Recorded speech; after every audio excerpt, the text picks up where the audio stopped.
should be able to hear you. Marie? Marie, can you hear us? Yeah, so she has her, so last, when we did this last week. Yeah, there she is. Hi, Marie. Marie, you there? Oh, hold on, I might not have heard you. Hold on a second, Marie. My email's not, Stealthy, light on your feet. I don't, my email won't work on Marie, you there? Yeah. Can you hear me? Yeah, I can hear you. Okay, great, thank you. Might need someone So, else. how did you get this link? Was this the one you took the vote? Christine. Christina sent it to me. Oh, she did. I had asked her for it, yeah. So, can you forward that same link to me, and I'll give it to Seth, And, yeah, and then he can Yeah. send it off to everybody else? I have to go to Larry. Mike just came on. Yeah. I got a personal hotspot, so Oh, okay. All right. Hey, Drew. How you doing? These numbers. All right, I just sent that. Okay. The thing was never, the mics were. All right, I'll forward this to you. Except for me, they said you could hear. Can you forward it to Larry too, because actually my Yeah, email I was is thinking, not work on this now. miles down the road, you can still hear him.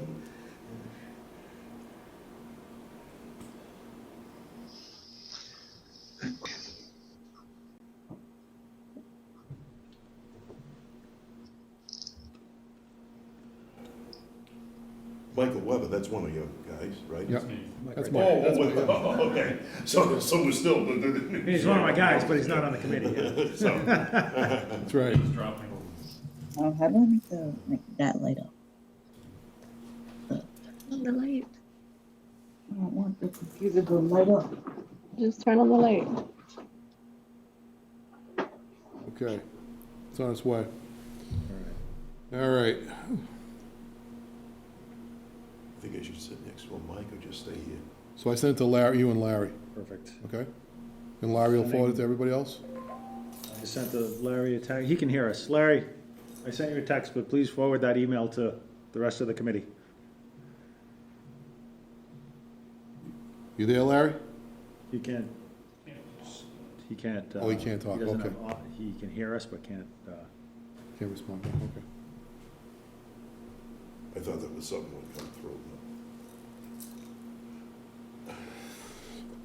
And they'll all just pop on all at once. Boom, boom, boom, boom, boom, boom. Yeah, Yeah, hopefully.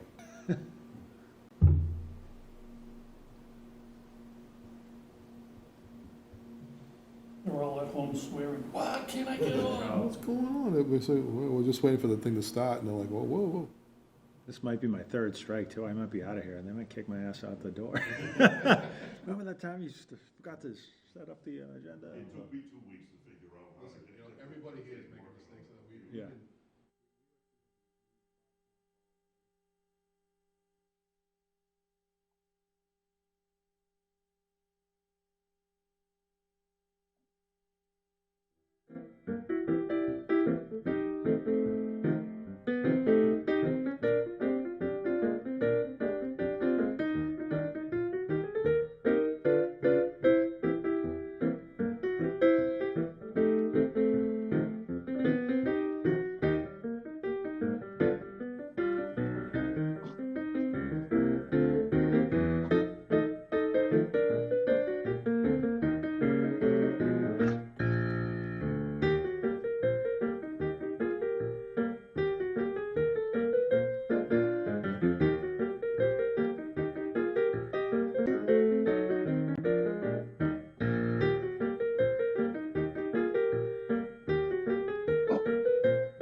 Can you hear us, Bernard? Bernard, can you hear us? Oh, he's on. Bernard, I can hear. There we I go. can hear very well, Bill. hey, what's with the beard? I like everybody growing beards. This is like it's Beard City around here now. It's just like everywhere. A bit of change. A We're all turning into cave people, you know? It's like- I agreed, especially working from my basement. It's good to see your face. I haven't seen you in a while. Indeed. Hello, What's wrong Mike. with beards? Oh, good point.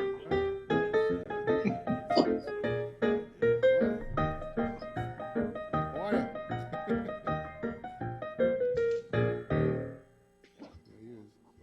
you? That was lively. There you go. Yeah, we hear you. That's good. Good to see you, Mike. Hi, Paul. Good to see you too. Hey, Bernard, is anybody else getting the soundtrack? We gotta work on your Yes. writing a little, Paul. I'm getting the soundtrack as well. See you. Okay. All right. Hi, Larry. Hi, Larry. Hello.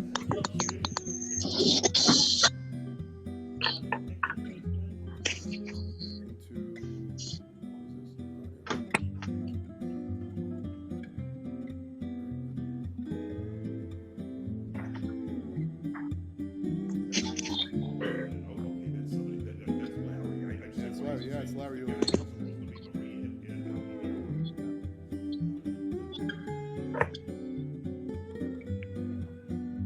Sharon is unavailable tonight. She doesn't feel well, so I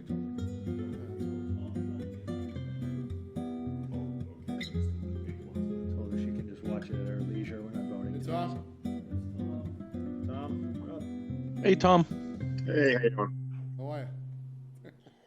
Doing fine, thank you. You? Excellent.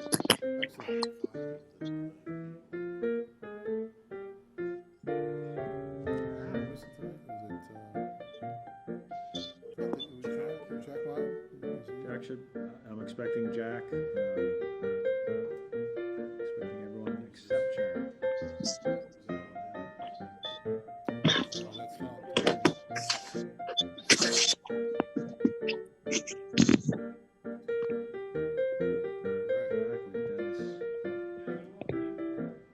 They were.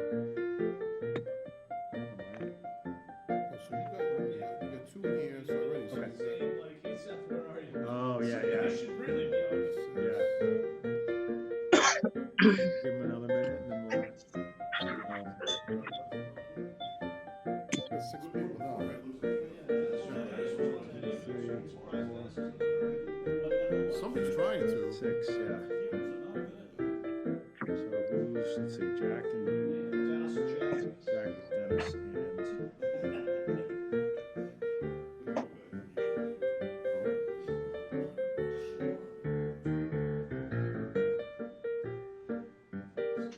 Brian. Brian, yeah. Jack, Dennis, and Brian. We'll give Jack, Dennis, and Brian like another minute, and then we'll just take it. Because you have 10, right? You have 10, yeah. Sharon's not gonna make it tonight.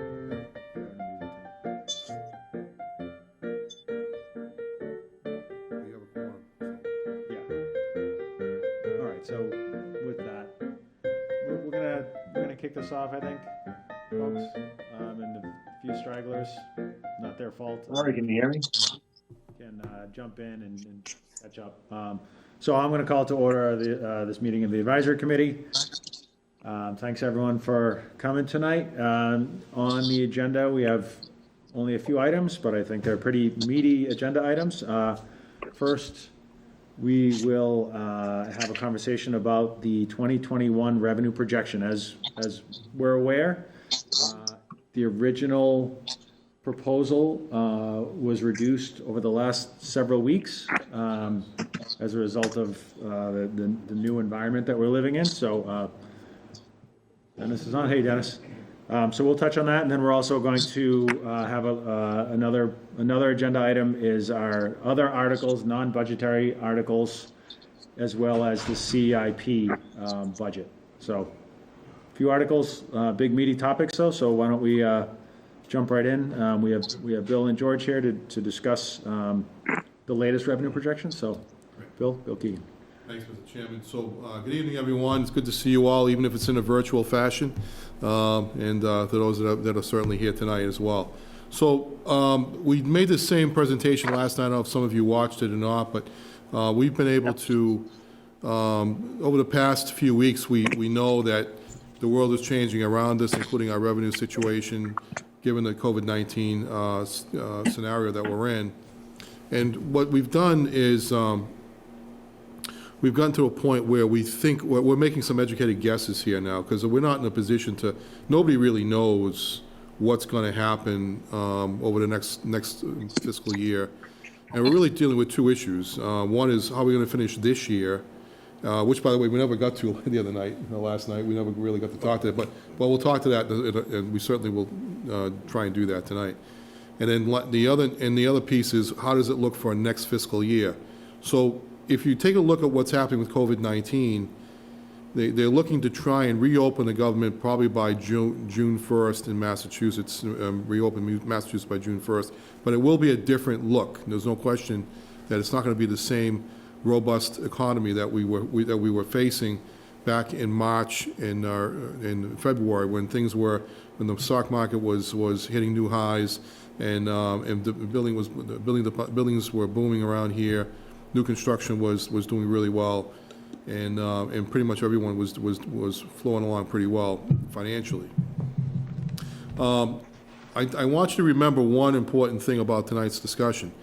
It's really important that earlier in this year we had the Standard & Poor's AAA evaluation, and in that document it clearly stated that if Foxborough were to see a sudden downturn in the economy, that we had enough reserves to get us through that situation on a temporary basis. And we're going to demonstrate to you how that actually works tonight without actually hurting our operations in a significant way. So without further ado, I'll get into the presentation, and I'll turn to Mike if you can put that up, and we can get started with that.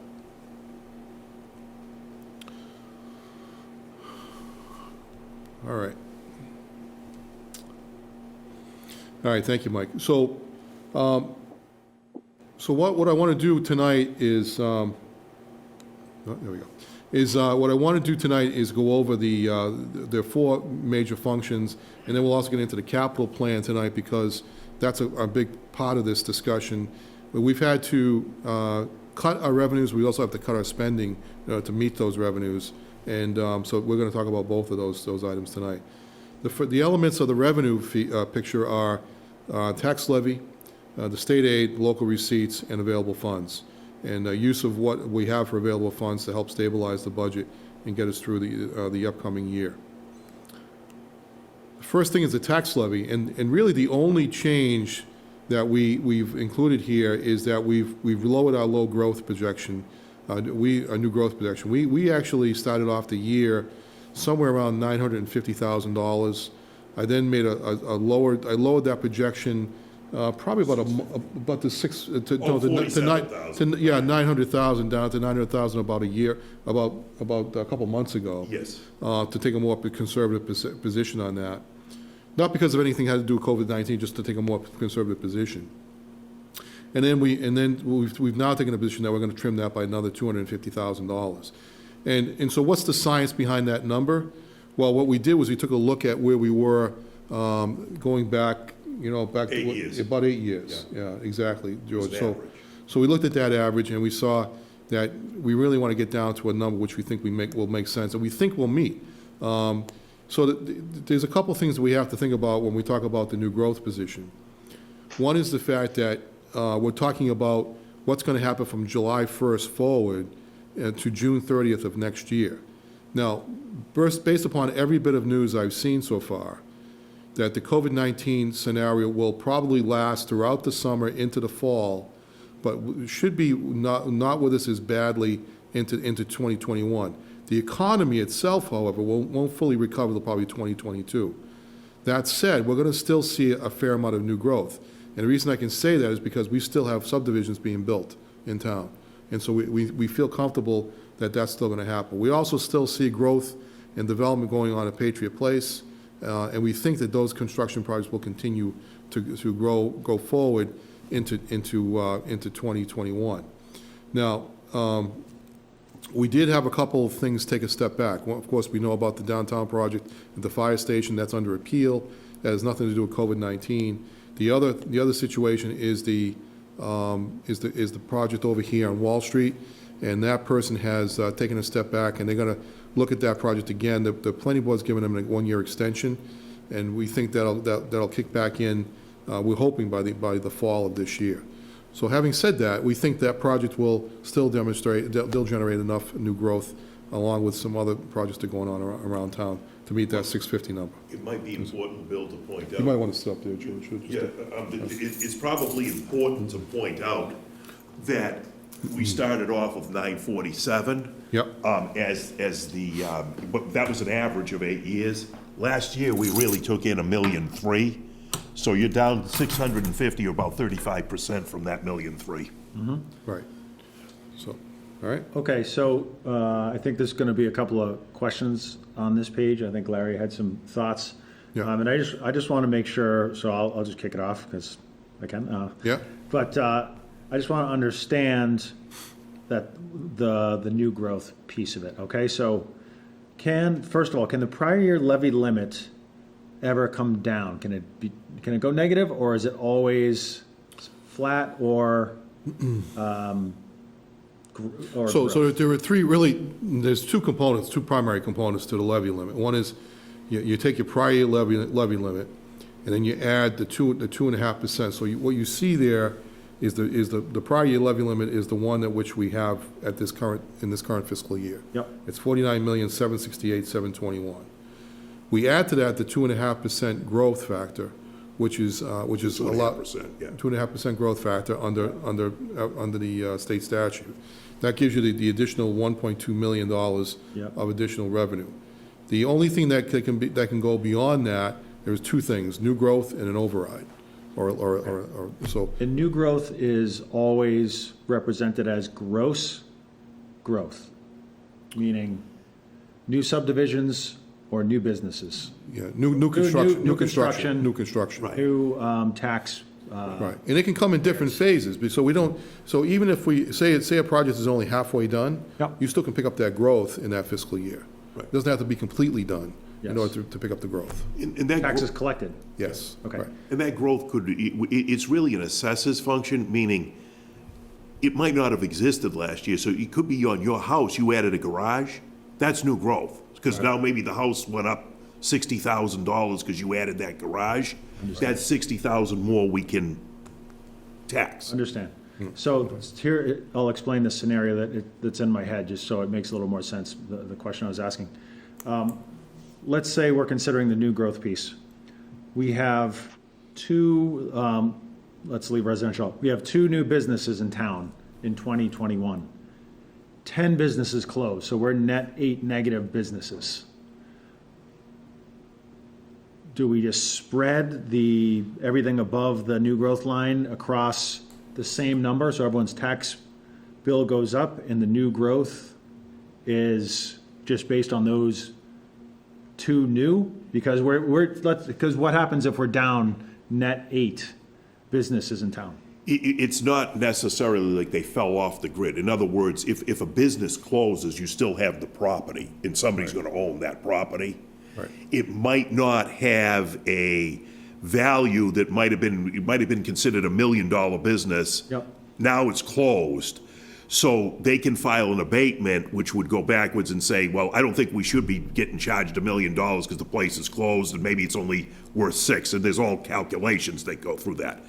Once that happens, then we can't collect that, but that's why we have our provisions for abatements and exemptions. An overlay surplus. That's what overlay surplus is for Overlay, yeah. incidences when Right. somebody comes in and says, this is no longer what I think is worth a $600,000 house, this is a $400,000. Right, but let's say the business goes from $1 million to $200,000. Right. That's the valuation of that business. Is the tax they would have paid spread across the rest of the tax base? Everyone else's bill goes up a little bit? So it's Or can the tax actually come down? So the effect is based only on the value of the property, not the value of the business. So whatever effective loss that you took on that one place, okay, if we've lost it, we have a buffer zone called your provisions for abatements and exemptions. that says, okay, we're not collecting that. What that essentially does, abatement, it's an exemptions or overlay, takes money out of the budget with the assumption, we think we're going to get $10 million next year, fine. We're taking $1 million of it out. And when you've collected all $9 million, then you can begin releasing that other $1 million. So it's a buffer zone. It's making it so you cannot spend the full amount that you've got in the event something happens, just like you're saying. Somebody files for an abatement or a business So you're saying goes because up. we have an allowance that we can use? Yes. But that imply, okay, so what I'm getting at is the 51.66 million, if people think that that's aggressive, that the growth of 650 is really zero, what would we say to that? And that we think growth is really gonna be, I'm just trying to guard against, all right, we're gonna have zero growth, net. On a net basis, growth is not 650, growth is actually zero. Is that scenario possible? It is. Okay. I mean, it's probably improbable, but what would end up happening is we'll know before we set the tax rate in the fall. Because as we speak, the assessors, albeit it's somewhat slower than normal, are in the process of doing or collecting the new growth stats for this year, okay, for 2020. So most of the new growth was Right. really stuff that happened last year. Aha. Yes. Interesting, Most of it, yeah. all right. So, Right. That makes sense, Dan? Like, okay, right, It's not what's happening now, it's what happened before, right. okay? okay, that's actually, Right. yes, that's helpful. Okay? So can I ask a question on that? So will we see that next year? Is that where we're gonna see, like, maybe the numbers slide a little bit? Well, you may see, Could be up. well, but it could be up because. Right, no, I know, yeah, right, but But you're right, it's a fair question, so it could there's a be, yeah. delay on it. is what Because I'm it could be a saying. little bit of a delay. You may see that maybe we're not as aggressive with the new growth. It really depends upon what we foresee on the books at the time we start building the budget for next year. Right. In other words, we start seeing, and you start looking at your building permits, we're looking at our planning issues, we look at stuff that we think is going to Yes. happen. We go through that exercise to make that happen, to see All that. right, that is Okay. really, so it's not just It's not gonna be reduced by like a 25% because Right. we don't know, but it's Right. based Right. on, okay. Right, okay? Larry, if you're there, did you have any follow-ups there? No, I'm good, Seth. I'm gonna hold off until we get the local receipts. Okay, All right, fair enough. Okay. thanks very Thank much, you. guys. But All right. I'm good with the growth. All right, thank Thank you. you.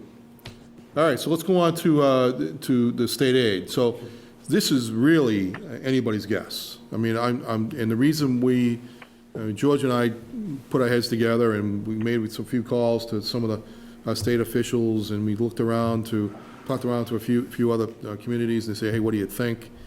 And, I have a friend that works, in the treasurer's office in Boston. I said, how the collection is going? And, and he said, what do you think for, a potential, we don't think there's going to be a level funding of state aid.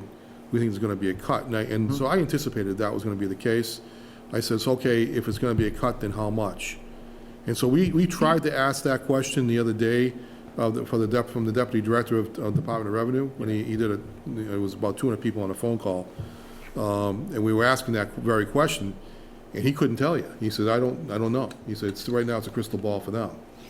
So obviously it's trending down. But here's where we landed on this. We think a 10% cut is probably a realistic cut because if it goes much lower than that, it could actually bankrupt a number of cities and towns in Massachusetts. Because there's a lot of cities that depend heavily on this, state aid. And we just don't think the state will allow that to happen. So a 10% cut is probably a reasonable position to take. What's happened here is that we said, look, even if we go 10%, it could go to, we think it's actually going to be closer to 14% because there's two parts of the cherry sheet. There's the revenue side and there's the charge side. So all these state charges that they take off, like the charter school and the different things that they whack you on. So it's the net number that we looked at, and the net number to us actually results in about a 14% cut because we anticipated that even though they cut us on the revenue side, they may not cut us on the charge side. Do you follow me? Yeah. So we had to figure that into the calculation. So we're anticipating that, we may be overly aggressive by doing that, but I'd rather be overly aggressive now than later on, all right? So we're building the budget based on that assumption, which I think is a fair and reasonable assumption. So the net effect of that is $1,308,000 cut based upon our thinking on that. Or about 14% in Right, it's about a reality. 14% I have a impact. question. Okay. It's Dennis, Bill. Yep. Where do the lottery dollars hit? Is this where they hit? The what? Dennis, can you turn up your Lottery. mic there? You can't hear me? Yeah, go ahead, Now, yeah, go ahead, Dennis. lottery? Yep, Yep. Oh, yeah, the lottery dollars. Where do the lottery dollars? Yeah, the lottery would fall into state This. aid as well. It would State come aid. out, it would come out of this number as well. And we know that's in trouble. But it's not entirely in trouble because people are still betting, still doing, betting on Powerball and other things. Obviously, the casinos are hurting big time. Right. But it's certainly impacting that revenue. We know that. Right. So like I said, Dennis, this is really just a guesstimate, but if it goes much deeper than that, I think it's going to cause some much more significant problems on a statewide level. So, and don't forget, we're basing this on money we're going to collect next year, not money that we're going to collect this year. So next year, meaning next fiscal year on July 1st. July 1st to June 30th of 21. So and the reason I say that, and that's why it's important, is because if the casinos do rebound and reopen, there's probably going to be a lot of people going to casinos. I'm going to tell you why, is because everybody's been so cooped up that they're dying to get out. And there's a lot of people that are really linked to doing serious gambling. And think of all the money they're saving by staying home. So there's a lot of extra revenue in people's coffers right now, except if you don't have a job. We know that. Right. But there's a lot of people with extra money right now that's going to be considered disposable income, because somebody said it to me today that there are teachers that are making better money now because they're not paying for daycare. They're staying home, right? So that's an extra disposable income most people didn't think they had. And there's a number of people that even though they went on unemployment, they're collecting another $600 a week from the federal government. That's actually putting some people in a better position than they were before they were working. So financially, in some cases, there's two sides of that coin that we think that has to be said. Granted, there's a lot of people hurting. We get that. I 100% agree with that and understand that. But there's also the other side to that coin, and we have to talk about both sides of that. So the net effect of that is 1.3 million, 14% cut that we anticipate. I've talked to people, and some people have said to me that's a pretty aggressive position to take. But I'd rather be there than and we can always adjust it later in the fall if we've gone too aggressive with that. Keep in mind, all these cuts, if we're wrong, and I hope we are, all that's going to necessarily do is we take in more money, a lot more money than we anticipated. Right.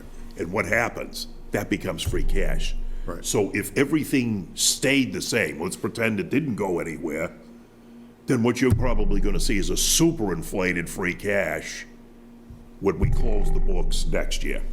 Right. Okay. All right, let's move on to the next slide. So here's the slide that Larry is interested in, and I think Seth is interested too. So here's what we did. We took the number of 11,674,000 was the number that we started out with, and quite honestly, that's not going to happen. We know that's not the case, but there's a pretty good base in that number. And so we look back and we say, let's take the last 6 years, and what was our average during that period of time? And some of that was, and we looked at that and we said, okay, if we take the 6-year average and then take 5% off of that, it takes that number down to 10,750,000. Now, we haven't collected that little of money It's 15. in 2015, I think it was? 14, 15. 14 or 15 in that range. So clearly it's been a long time since we've done that. A number of things have grown during that period of time. Of course, a lot more people have vehicles. Now and the funny thing about vehicles, by the way, we think about, well, geez, vehicles, people aren't going to buy new vehicles. Well, that may be true today, but what could happen next fiscal year after July 1 is that a number of people could be buying vehicles because the rates and the terms are so good right now. Yeah. People, there are 3 or 4 months of free payments. The rates are low. You know, so it's actually working out to be a pretty good incentive right now. Could you, Question? gentlemen, give us Question? big round numbers, local receipts, and the pieces of that, like excise taxes? Yeah, Excise tax is the larger portion It is. of it. right. Okay. It's a larger portion. Next in line would be meals and motel, okay? Yep. Lieu of taxes, which is your football stadium, would be right around, and they're almost all, equal. Okay, so whatever. the payment in lieu of taxes, the minimum is 1.5 million. 1.5, yeah. and we usually collect 4. Larry? No, we collect closer to about 2.5. Oh, okay, Yeah. all right. So it's entirely conceivable that we won't make a lot of money in, from July 1st going through until maybe March of next year. We could pick up stuff in April, May, June, because MLS soccer will be starting up in March. Yep. All right, we also pick up, there'll be a number of concerts. I've talked to the stadium. I've asked, what's your projections here? And they said, well, we may not do much with this year, but next year will be a banner year. So, which means that we're gonna have a lot more on the books for consideration for next year's show. Seth? Excuse me, Bill, one second. Seth? Mike. Tom has his hand up. I know you Yeah, can't see him. okay, Tom has all right. his- Oh, thank you, Mike. Yep, Tom? Tom, please go ahead. Yes, yeah, well, I was watching last night and that, I wrote this down from there. The column there, 4/27/2020. Now, is that the projection for the rest of the year, or is that what you received so far today, or as of 27th? No, that is, none of this this is all speculative on next year's budget. Right. The 4/27/2020 Oh. it was basically Monday when we finished this off. So it's saying, I'm sorry. this was the previous budget that we had given you guys before we had done any This moves. budget proposal for. Now, here my- it is my- on my- this day. This is the date of the My proposal fault, as opposed I to. missed the title of the page. I was thinking this, Yeah. what you were telling us we made for this, to this date so far No, for this year. no. Yeah. That'll be a question after all this is done, okay. Yeah, this Sorry. is income for FY 2021. Right, 21, okay, sorry. All right. Hey, George or Bill, I have a question. It's Larry. Yep. Yes? Okay, what was the local receipt for fiscal year 20 in comparison to the 10.750? 10,300,000 was for 2020. 300,000 Okay, and here's- some change or whatever. So the way, based on the 6-year average, we raised it about 450,000. Yes. Yeah. My quick, Go ahead. go ahead. One of the things you get, you see the 11,674,000? Yep. That, when I originally set it, I set it back to the actual income that we took in 2019. Okay. When I set 2020, remember I told you I lowballed it. I had erased about 300,000 from that, and Yep. we came in. The figure we were chasing was like 11,300,000. So then when we came to this year, I moved it back to the previous year because that kind of gave us a 3%, little bit of a cushion between. I tend to lowball things. Yep. And so this is that 10,750,000 though is really 5% down on the last 6 or 7 years of what we actually really did collect. What we averaged on the Averaged collections. out. On the collections. And where are we expecting this year, 2020? So right now, we don't know the number right now, as of today, but. Still coming in. But it's still coming in, but I will tell you, as of March 31st, we were 84% collected on our estimate. As at 75% of the year. So 84% out of 75%, so we were 9 points higher than what we should have been, than what we estimated. What was that number? So, the 84, are you talking about the amount? The dollars that represents the 84%. It would have been 84% of 11,300,000. I mean, and I'm rounding Probably that, like about obviously. $9 million. It was 9 million something. Something at that point. Now, there's a couple of things that you have to keep in mind for this year. First, there are certain things that aren't speculative. We have someplace to the tune of about $300,000 that is going to be coming in within the next month that is a direct payment.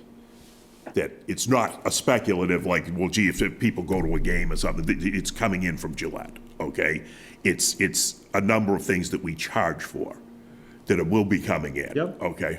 To that point, excise tax is not evenly spread across the year. So is No. is all of excise tax basically in here and paid? Not or- yet. Not There's yet. actually a couple of, Paula and I looked, the last few years, there's usually a couple of more excise commitments that take place in the last 3 months of the fiscal year, running from the tune of 200 to 300 apiece. Maybe this year they're only going to be a couple of hundred. I don't know, but there is going to be more before the end of the year. How much, I can't say. So the 10.75 feels higher than 2020 is going to actually come in. It just round number, big math. If 2020 comes in to what we had, even levels it, that would have been 11 million free. Yeah, I'm suggesting it's going to be below. I'm wondering, I think, just based on the math, and you can say you feel differently, it feels like it's going to come in closer to 10 for 2020.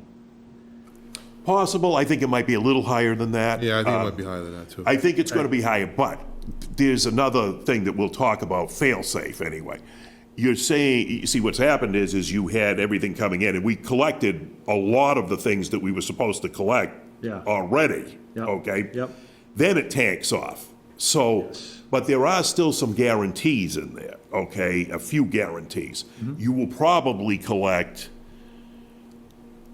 most of whatever we get on commitments for motor vehicle, okay? Excise. Excise. Yeah. We will get that 200 or 300 from the stadium, okay? So it's a hard thing, huh? 200 or 300? 1,000. Yeah, I thought the 300,000. number was like 115 for the payment. No, I'm This saying is just additional a- cost that this is that we bill for the that state. we haven't billed yet. Oh, yeah, okay. Do you okay. see what I'm saying? Yes, We yeah. we Oh, I see. collected other things. That's a portion of a year. So there's still a thing coming in that's going to be for that, okay? Which will come before the end of the fiscal year. Yep. So to say, where is that this year coming in? And I think what you're aiming at, what's going to happen this year is kind of, like, is that what you're trying to figure out? Yes, because what we've seen in the analysis that Larry shared with a lot of us shows the impact of 2021 being 2 to 4 times the impact to this fiscal year. And so if we're saying 2021 looks at least as good as 2020, there's a disconnect there that I'm trying to reconcile that. And we don't have to do it tonight, but I'm just telling you. Well, let's do this. Let Bill keep going, because what I want to, what we'll talk about is, after he's done with where we are, we'll circle back around. I want to hold that thought, but let him finish what he's going to say. Yeah, because there's a couple offsets against Because that. there's offsets that, right, so. Yeah, so- Okay. Any other questions from the committee on local receipts or income? I don't want to rush anyone. If there's questions, comments, please. Just a question on the accounting. Since real estate bills have been delayed for 6 weeks, some of that money comes in after June 30th. Now, how does that get accounted for? And then the second question is, we will have another quarterly bill 6 weeks later. You might have a few people not able to pay at that point.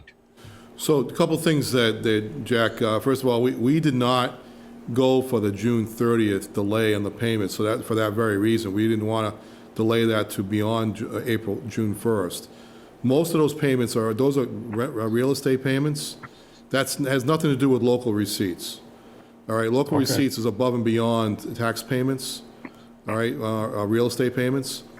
That's a separate amount. That's part of that $54 million number that we said earlier.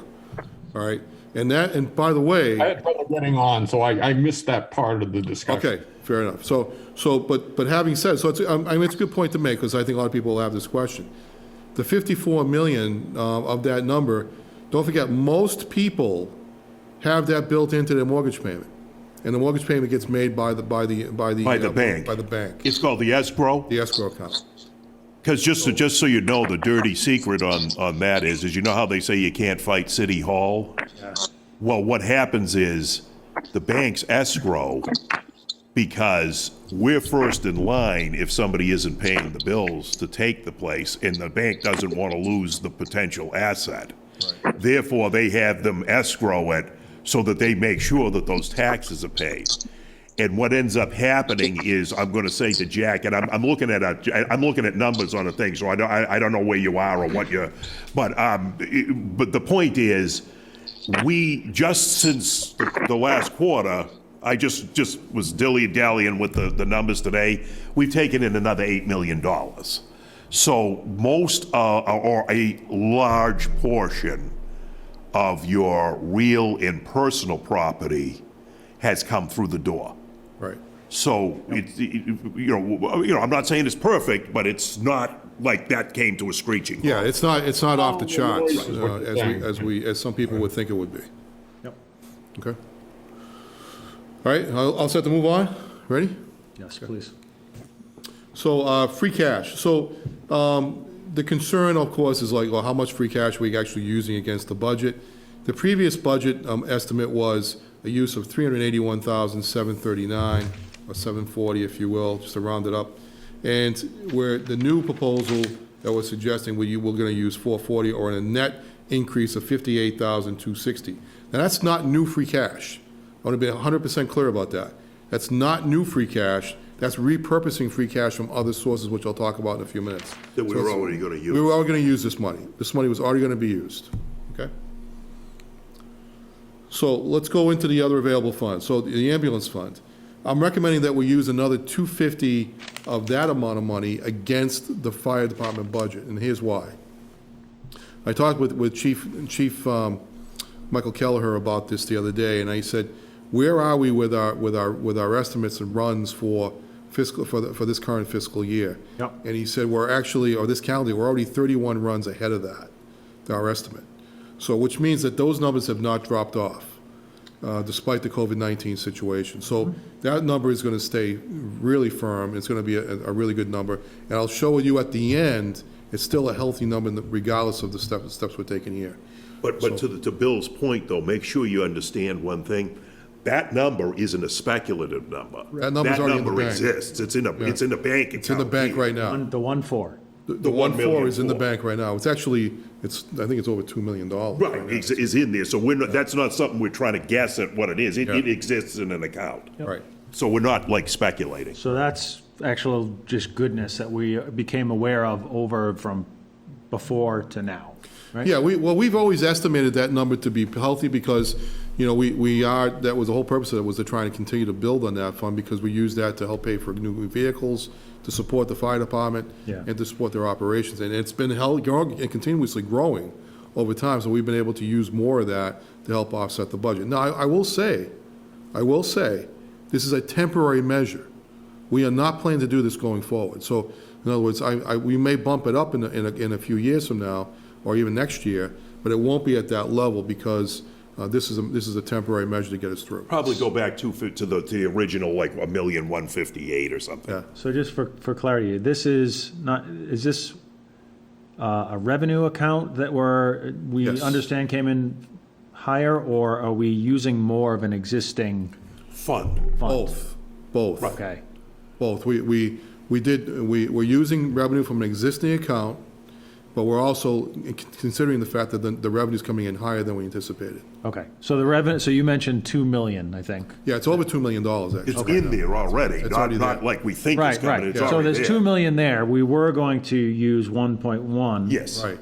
And now we're saying we're gonna need 1.4 of it. And I'll show you where it actually slots out at the end, nets out at the end as to where their accounts stand. You'll see it in the final slide. Okay. Right. Thank you.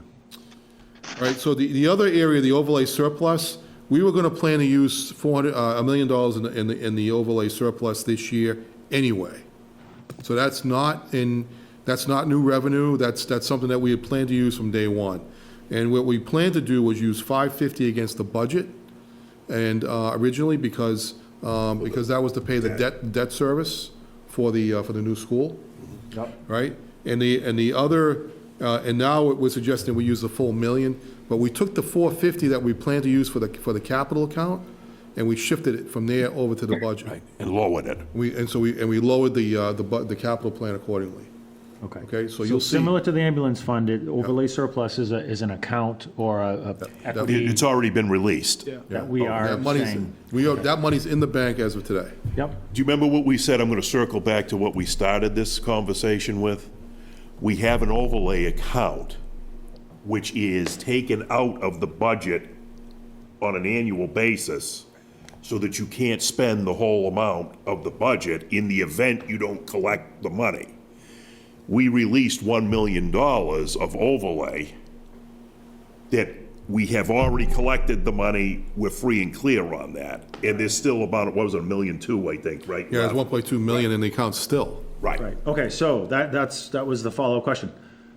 What's left in the account, does it meet our criteria and our financial policy Yeah, of? that's not part of the financial policies, though, that account. That's overlay surplus that's under the responsibility of the account, of the assessor's office. But to ease your mind, we also have a new $1.1 million overlay that we are taking Budgeted out for. of this budget this year as a buffer against bad debt, which will replenish that account again. So it's a next year. It's a yearly continuous. thing, and now we're just Right. using what we keep pulling yearly out of it. Yeah, we were just using the excess revenue. That's all we're doing. Let me try to make it so you do, okay, very Like a quickly. little, no, I'm not saying it is a shell game, but it feels like pulling it here and, Look, 10 minutes, so let's pretend, let's forget Trying to about, track it. let's forget about anything else. We have a $10 million budget for real estate, let's say, okay? Just like any other company, if we sold $1 million worth of vacuum cleaners, there's a possibility somebody's gonna not pay. Yep. Or we thought we were gonna spend $1 million and we didn't get it. So the state says, you can set up an overlay, which is done by us each year. can or must set up. You set one up, okay, and it can be from here to, they give you some movement, okay? So they say, so in our case, I'm gonna make it round. We're taking $1 million off of the 10 that you think you're gonna get this year. So you're only basing your budget on 9 million, Okay. okay?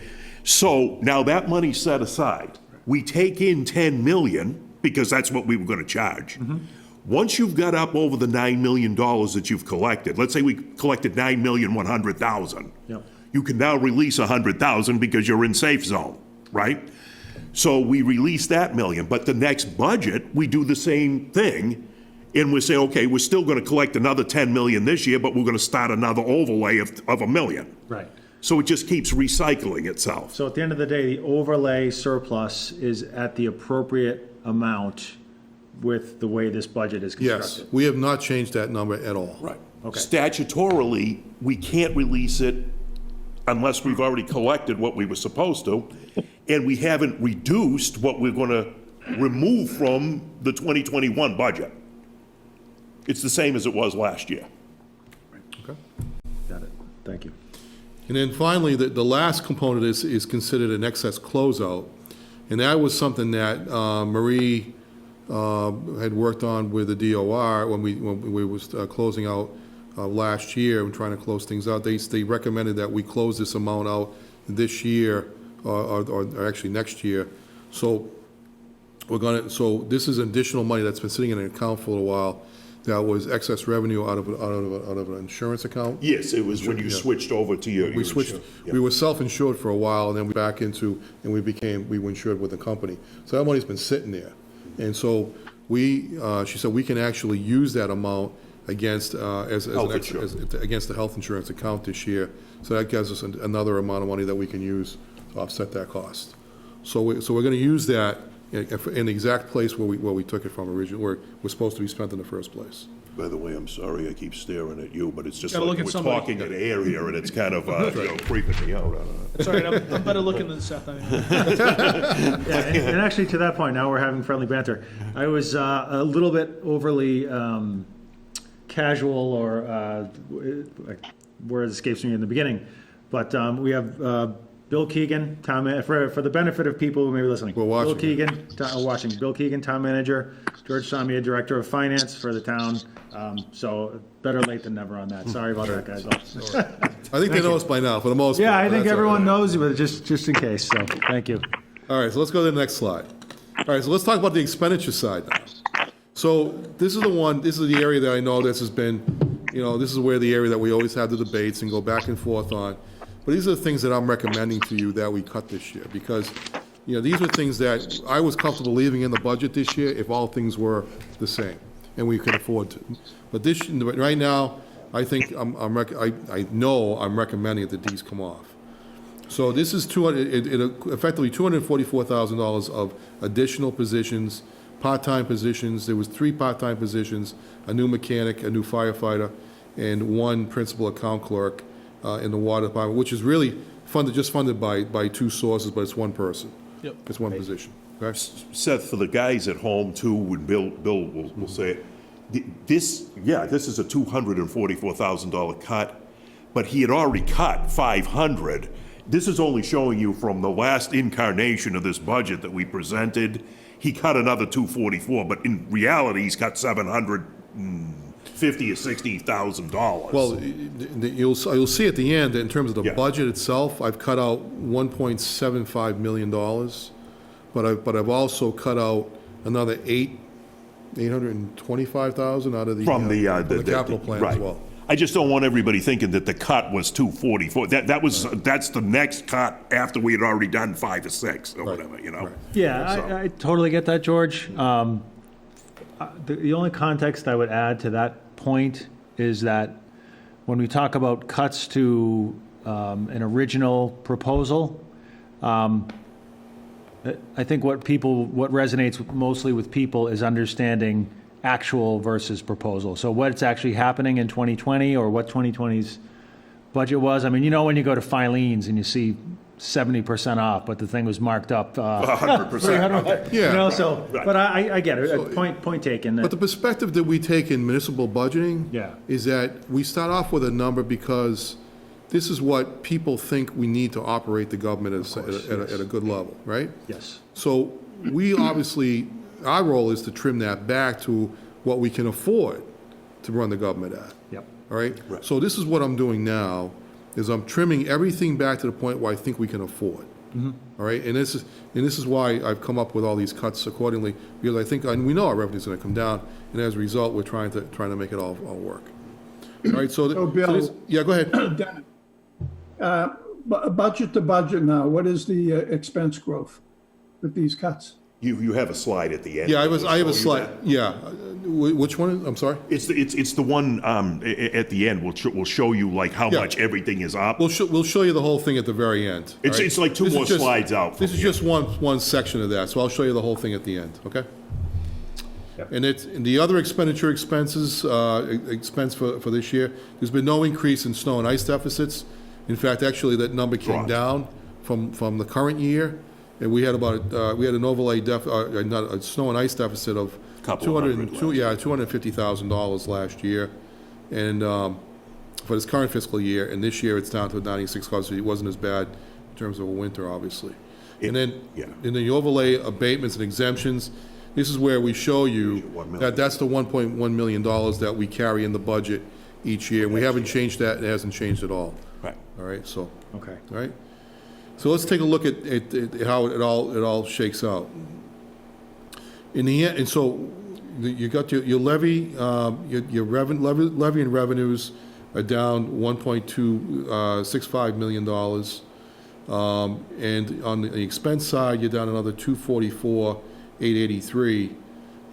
And then here's the really important aspect of this, is that when we talked about doing OPEB and meals and hotel meals and hotel motel and meals tax, we typically, the direction the town gave us was, don't spend that on anything but Roads and and OPEB. OPEB. And that's exactly what we're doing here. So what I've done is I trimmed $134,000 out of the roads, and I cut $1 million out of OPEB. All right, because, and all that means that and the beauty of the not paying the OPEB payment is twofold. One is the fact that we're eons ahead of where anybody else is in the state on this issue. We're probably like top 5 or 6 communities in the state. The DOR has acknowledged that. They're probably one of the top 5 communities in the state that in this particular area, because we've kept that payments up, and we're putting the money aside every year. Most people aren't doing that. So all this means, though, is all I'm suggesting, and I made this abundantly clear to the Board of Selectmen last night, because they were a little uncomfortable in this area last night. This, all we're doing is deferring a payment for a year. And the reason I say that is because if we don't make the payment this year, it's only because we don't think we're going to take the revenue in. But if we take the revenue in, we can actually make an adjustment either mid-year or at the beginning of next fiscal year, when we know that the revenues have actually come in at a higher level. So I would say maybe you do you could double up on your payment next year. Instead of making a $1 million payment, maybe you do 1.5 or another 1.5 the following year to make up that difference. So you continue to get back on track. Yep. All right. And then the other 134 is on the roads, and that was tied directly to the grant program that we had for down on what's the West Street Dam. And Chris Gallagher told me that project's going to get delayed a year, and the state has committed to us that they will fund that grant in 2022 instead of 2021. Oh, good. All right, so we don't have to match it for next year. Not losing that. Now, Does that mean that dam won't be completed for another year? no, that's when the project will begin in that fiscal year, okay? So, something else, and we're working on, trying to get an answer on how we're gonna handle, shore up that road, because that was a question about West Street, because that street's a little bit in tough shape and it needs some work. But having said that, we're still gonna have $650,000 to spend on roads, because we take in that in chapter 90 each year. Okay. So we'll still be spending money on roads next year, just not at the same level that we did this current year. So, Did you just jump? yeah, I did. So let's take a look at what this all means. In terms of municipal costs, in terms of the municipal operating budget, we're now only up by 1.23%. The Foxborough Public Schools have stayed pat at 3.82%. I think that's a conversation. If you have any thoughts about that, you want to talk to the schools department, but at this point in time, I'm comfortable with the number. I don't think there's any reason to look at it any further, but if you want to, that's entirely up to you. But the total municipal operating costs are down to 2.96, so below 3%, all right, for next year. The total fixed costs are in at 3.10%. Again, that number has come down by $1 million. What you're seeing is the decrease in the column to the right. 485,740 is what I cut out of the municipal costs, and another $1 million, $1.1 million out of the fixed costs. So the total general fund cut has resulted in a $1,587,421 reduction to bring the budget in at just under 3% at 2.99%. The water and sewer and enterprise funds have also come down by $157,000 on the water side and the sewer side because of the position cut, and also the reduction in the cost related to the borrowing for the that we got a much better rate in the borrowing than we anticipated. All right, so that's down to 162,525 in total. So the net grand total is $1,750,000, roughly $749,946, or the budget comes in at about 4% total, which includes the enterprise funds as well. All right. This also includes a $100,000 contribution to the stabilization fund that we have not taken off the table. We're going to continue to do that. That, you'll see, will actually push us above $4 million in stabilization that we haven't touched, and we're not recommending that we touch that amount of money. Okay. Right. So thanks for that. I think Dennis's question was around the increase from 2020 budget to 2021 current proposal. There is a sheet that I know Bill has passed out, okay? And it's a summary sheet, okay? It's the one that, well, I don't know whether it was done in. That's, Yes. yeah, that's the one. yeah, Okay. That's the one. If you go on that sheet, okay, and you look, I mean, and you can look Across the bottom, line. you gotta look across the bottom, the different colors. on the bottom. Right, but then there's a thing that says FY '20 revised, Yep. and then you gotta jump over to the town manager's, what do you call it, his recommendation. And the difference between each individual is gonna show up on there, because you're gonna see way over in the corner how much it came down, you know, how much the difference is, okay? Yep. But judging from it, now, if you, I just whip these things together real quick, just as a quick example. But I believe last year, which does not include the 1 million for the OPEB and the thing, okay? You had an $80 million, 80,772,000, I think it came down to. If you take out, I mean, I think it's on there. And I think the new budget is 83,911. So it's up $3 million. And predominantly of that three is about $1.5 million to almost 2 million, which is your debt service increase. Right. Yep, so I see 83.9. Did you mention, is that the number you mentioned as? This new year. Yep. That's the new year's budget. So that's right now, that's. That's where it is. 83.9. And I believe last year is 8772, the one that's revised budget. Oh, so there's a different number. The full year 20 budget says 79.7, but that's been revised. Well, it should. Oh, it should- 80.77. 772. Yeah. So you take Revised. those two and get the difference between them. Okay. That's 3,138,000. Okay? And of that number, more than half of that is just the debt service on the. To the tune of about 900,000 for the new school, and I think 700 or 800 for the water. So you and sewer, said, or okay, whatever. so you said 3.13 Right, is the difference, yes, which is a 3.9% increase. for everything. For everything. Across the board. Now, if you just, I mean, I'm whipping out stats, and you can do anything you want, I but. think that was, Dennis, was that your question? 2020 budget to 2021 actual? Sorry, 2021 proposal? Yes.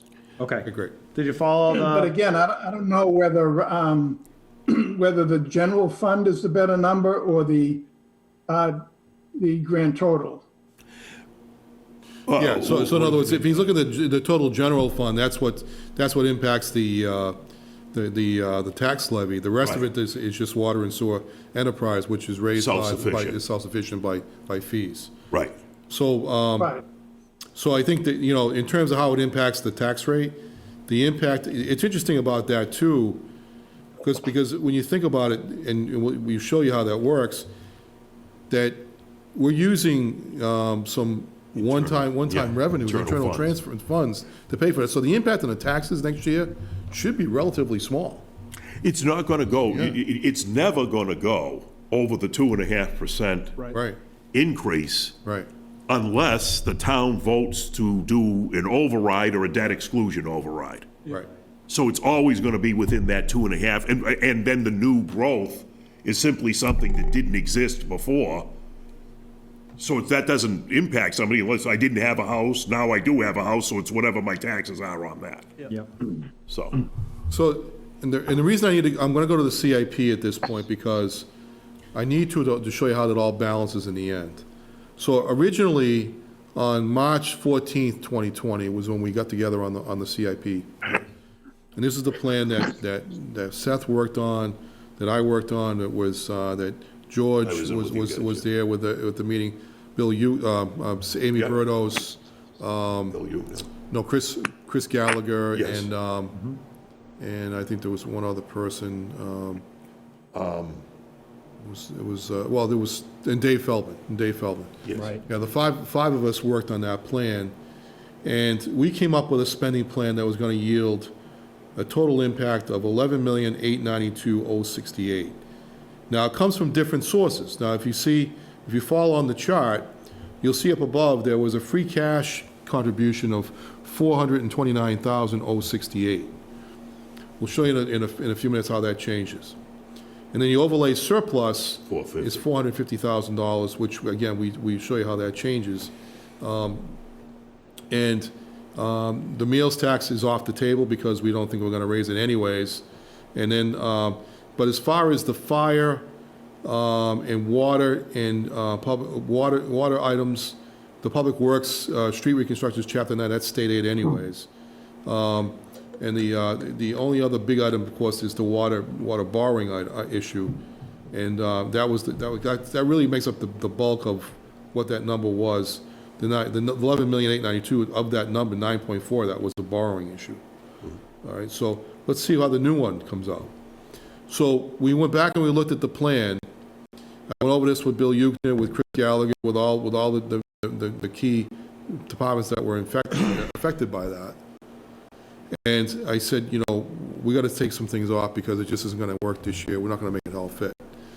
So we decided to take a number of items off. So when we did that, we reduced the cash we were going to use, and we also eliminated all the use of the overlay surplus altogether.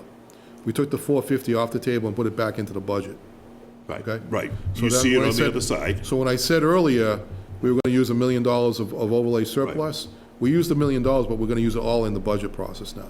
Right. Okay? And then We the added difference- 550 and shifted 450 from here. From there to the budget. And then Now- your free cash went down, what, about 60 grand? And if you noticed earlier, it went up on the other side by about 60 grand. Right. Yep. Oh, I remember. You know what I mean? 50, And that's the 54, difference. whatever. 50, Right. okay. So That's the that, there's a net difference. So we used the same amount of free cash that we're going to use in the capital plan, and we're just using it now against the budget versus the capital plan.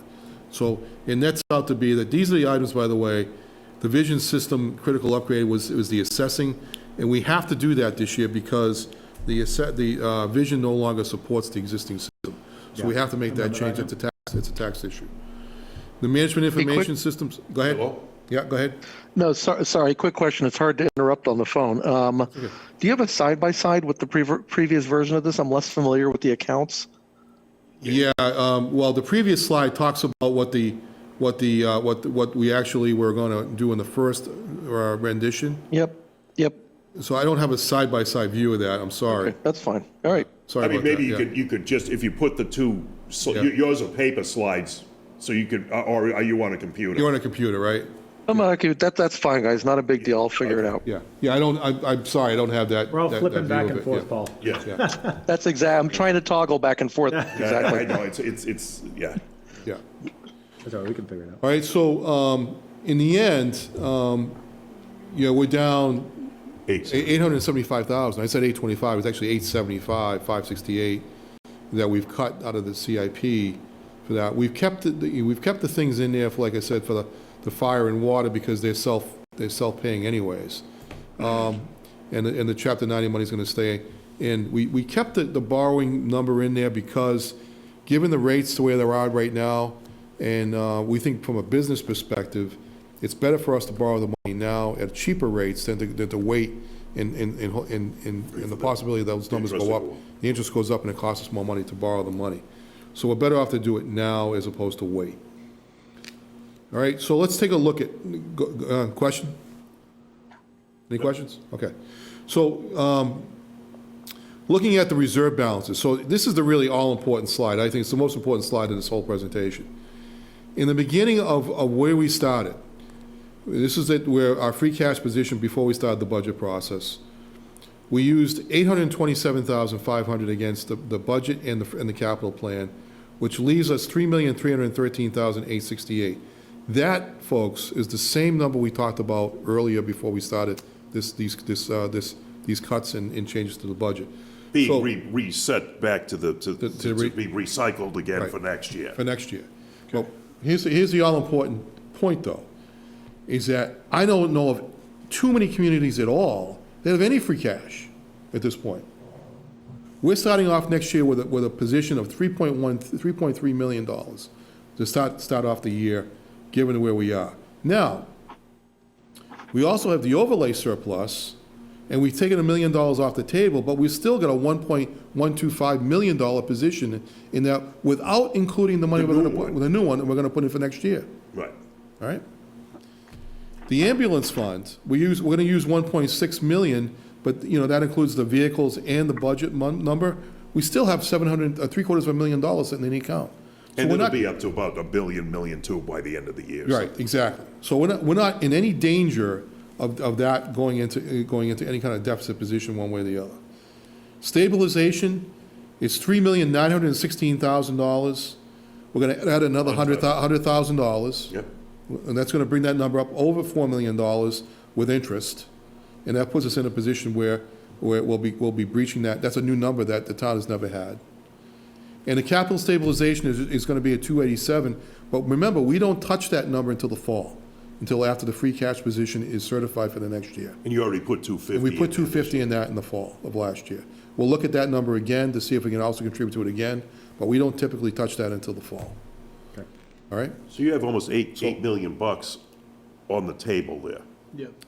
So That's that's. in the so- reserved. Yeah, so if we get into any kind of a jam, we have some additional funding to look at. Now, what's something that that nobody here really has talked about, and it's really important to remember, is that at the end of the fiscal year, and I've already said this to my department heads, is that, look, we're going to hold off any major hires from now until the end of the fiscal year, other than those that are critical positions. For instance, I need a building commissioner, I gotta have that. So Gotta you're have referring to that. backfills, Bill? What's that? You're referring to backfills, so we're Yeah. holding on backfills? We're gonna hold on except for the- backfills Okay. unless they're critical positions to the operations. Yep. So we're not gonna go there this year. I'm also gonna look at that going into next year, but again, we'll look at them on a case-by-case basis and then determine if we can afford it to or not. Even if we delay them, we're gonna save money, right? So by doing that. So the other thing is that, looking at the end of the fiscal year, because we've been in such limited activity here, we're gonna have some money at the end of the fiscal year because we haven't spent all the money in the budgets. So I don't know what that number is right now, but I'm pretty comfortable thinking that it's gonna be a pretty significant number, to the point where it may actually offset any money we don't collect this year, the remainder of the fiscal year. So that means that we should be able to be okay, at least going into, to finish out this fiscal year. So the question got asked to me last night, so what happens if we don't collect the money? Well, it all flows into free cash anyways, Right. all right, at the end of the year. So if we have a net cash position at the end of the year, it goes into free cash. If we don't have a net cash position, it charges against the free cash that we already have. Right. That's why it's important to have that buffer going into next year, because we could actually charge against it. Now, it may hurt our position, lower our position of free cash to use against next year's budget. So we'll have to look at that a little bit more seriously to see how we can actually deal with that. But you essentially have a $3,300,000 buffer zone between us and being over what we budgeted, because everything's going to net out of that account, and you've already got 3 in there. So if, for some reason, I'm making it up, I don't know, let's say we fell $500,000 short. And like Bill said, well, then we picked up $350,000 for people putting money back. Right. Right? Okay, now we're short $150,000, but you're putting it into account that's gonna net out of 3.3 million, so now you got 3.2 million. Right.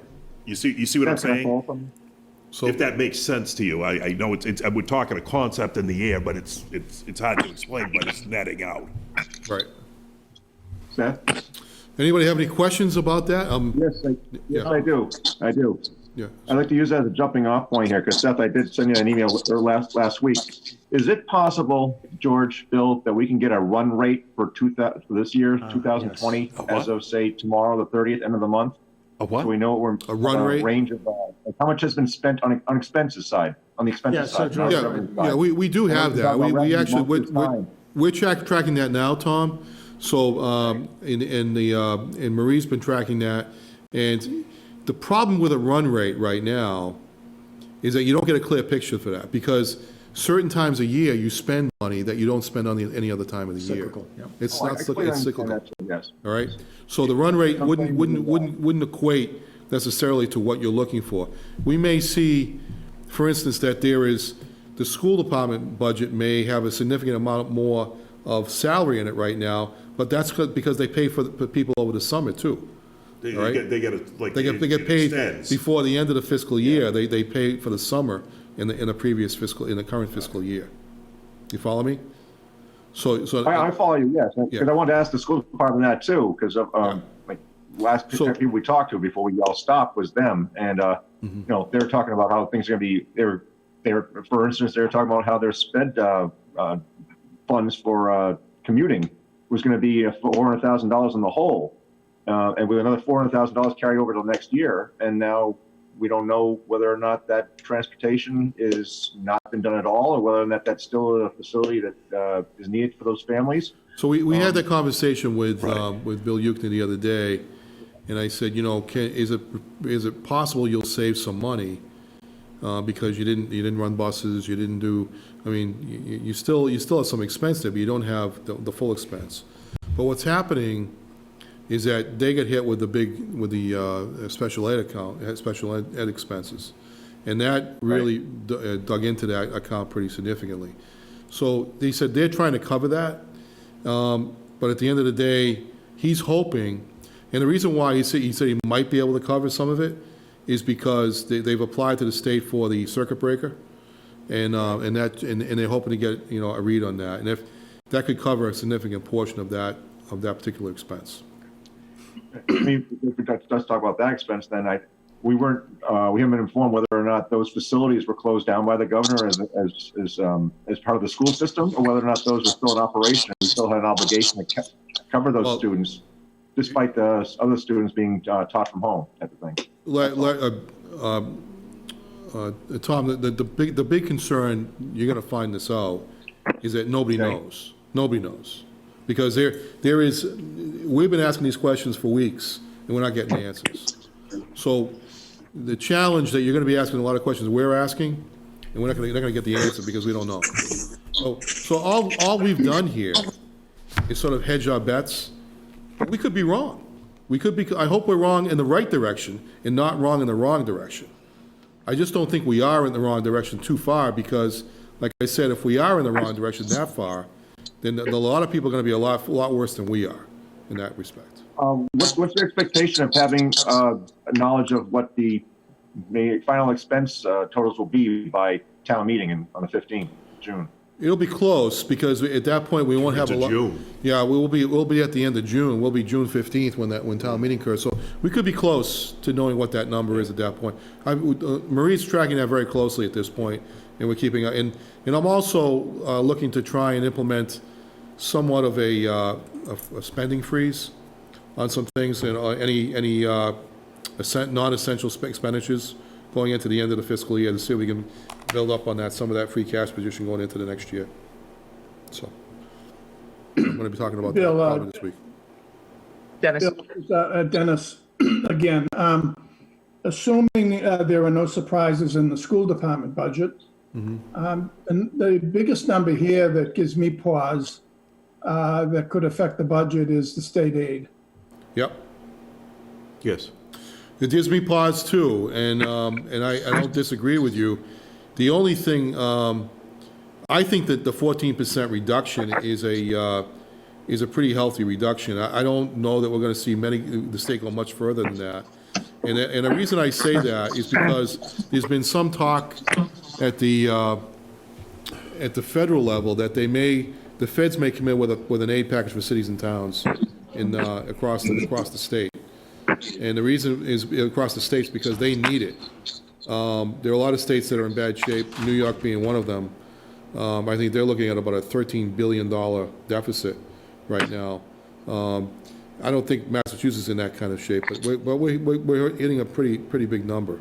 So I think you're going to look at an aid package. They were looking at about a $500 or $700 billion aid package that's being looked at right now. So we have to look at that and see if that helps us in any way, shape, or form. What they might do is back that into the estimated aid package that was gonna be projected anyways.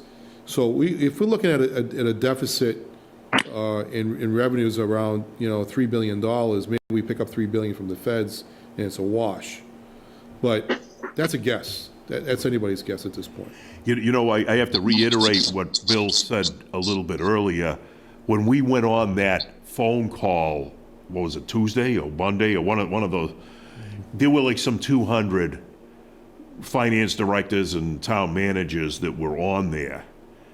And you could see the angst in a number of the communities that are not in the position we are. Positioned the way Foxborough is. And, the idea of it just coming in level has everybody in terror, or a number of towns in terror. You could tell by the way they were.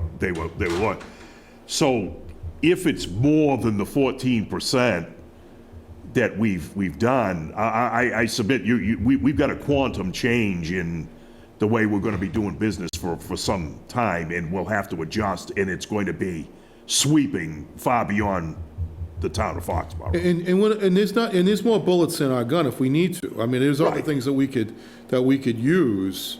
There are other cuts that we could make if we need to. It's just that we don't. This is a preemptive cut that I don't know. By the way, I don't know if anybody else has done this yet, other than us, because I think people are just talking about it because everybody's putting their town meetings off until June, and maybe not even doing it until next fiscal year. So more to the point, do they have the ability to do it? Right. That's the other side. Right. So, that's the best answer I can give you, Dennis, because I just don't know. And you said you had reason for pause. What gives you the most pause? I'd be curious to hear your thought, your take on that. He's to you, Dennis. He's talking to you. Dennis, can you hear me? Yeah. The only thing is, no good deed goes unpunished. With the state, hopefully whatever they do will be fair across the board, and they won't penalize the towns that have done really well to fund the towns that have done really poorly. Dennis, I had the same thought earlier, and I'm glad you said it. Dennis, that's my favorite theme in life, is that because all the things that we try to do right, people take advantage of us in the process, and so I think I actually agree with your point completely. I just think that all I'm trying to do is to give the community and you all and town meeting some level of comfort. I know it's not full comfort. We'll never get to that point. I don't think we will at this point because none of us know. Some level of comfort that we've got a handle on this, and we're taking steps to try and protect ourselves under the circumstances. That's all we're trying to do here. That's all. Hey, Bill, it's Larry. Yeah, sure, Larry. Hey, I just have a comment. I know it's a very challenging process this year. It's a moving target. You have a lot of unknowns, and I feel your pain. Yeah. And I just want to say I pretty much agree with pretty much your budget. I understand the tax levy. Mm-hmm. I'm comfortable with it. Yeah, I know the state is a problem, but I'm comfortable. Pretty much everything is good, and I support your OPEP moving it to next year or the following year or maybe in the fall.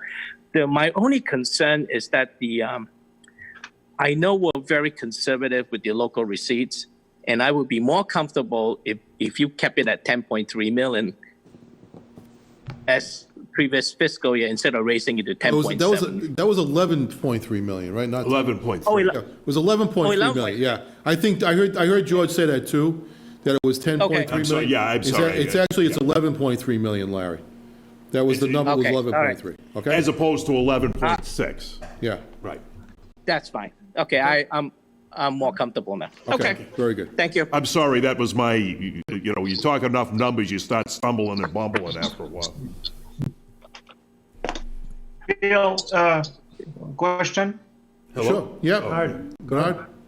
Yeah, just for reference, is there a time you can recall where, first of all, my question is more on the balanced budget concept. Is it a must to always have a balanced budget, to present a balanced budget? I'm just thinking about some of the towns or states how sometimes they come up and you see that their budget's not balancing. So Under normal conditions, they won't set the tax rate, Bernard. Yeah. If they will submit to what we put in. It's the recap sheet that we talk about at the end of the year. If I went in just to say, and I said the local receipts were going to be $50 million and we only collected 10, okay, they're not going to let me make that same assumption. They're going to say that doesn't jive. You've got to pare this back. They won't accept anything but a balanced budget. You know, I mean, so you can't go in off and say that we're going to be $1 million out of whack and just leave it, okay? It goes through the scrutiny of the state on top of everything that we do here. Yeah, if we can't set our tax rate till the state approves it. Right, that's exactly, they won't, that's the recap. They won't accept it and you won't be able to set your tax rate. And the reason I'm trying to compare sometime, I mean, we see it now with the private sector. So many companies are forecasting that they're going to have losses, right? Okay. I mean, you can predict so much revenues, and sometimes you have expenses you can't get rid of, and those companies have losses. At the town budget, so we always present a balanced budget for the reason you've mentioned, George. Yes, but now what you're talking about is something that is unprecedented because suddenly now the rug's been pulled out from under us. So what I think you're asking is, let's pretend for some reason we lost $5 million this year and the budget was not balanced, okay? I think what the state has done through a number of legislative acts is to say, we're going to allow you very much like, you saw that part of the budget that we did where we are raising $96,000 for the overage on the snow and ice. That's under normal conditions, that's the only place that you're allowed to go over because they allow you to go over. And then you raise it the next year. What they're suggesting is if there was a large deficit because of revenue loss this year, they will allow us to go forward for 3 years, very much like that. So if we were off $1 million, let's say, we could raise it $333,000 for the next 3 years until we made up for the loss. Does that make sense? Okay, thank you. Okay. Get it. Thank you. That gives us further protections in that area. But the beauty, again, I'll go back to what Bill said a few minutes ago. What a loss is going to be a combination of money being put back from budgets, money being taken in, ups, downs, all netting out, and then being put into our reserve for our unreserved fund balance, which is and free cash is a derivative of that, okay? In the end, we're already got several million in there, which, assuming the whole thing netted out, for the year's thing, $1 million down, you've got a cushion in there before you're really going to go into the hole and have to start worrying about raising money. Yep. That's what it's for. That's right. Jack Ryan? Jack? We have Thank you. we have spent the last hour discussing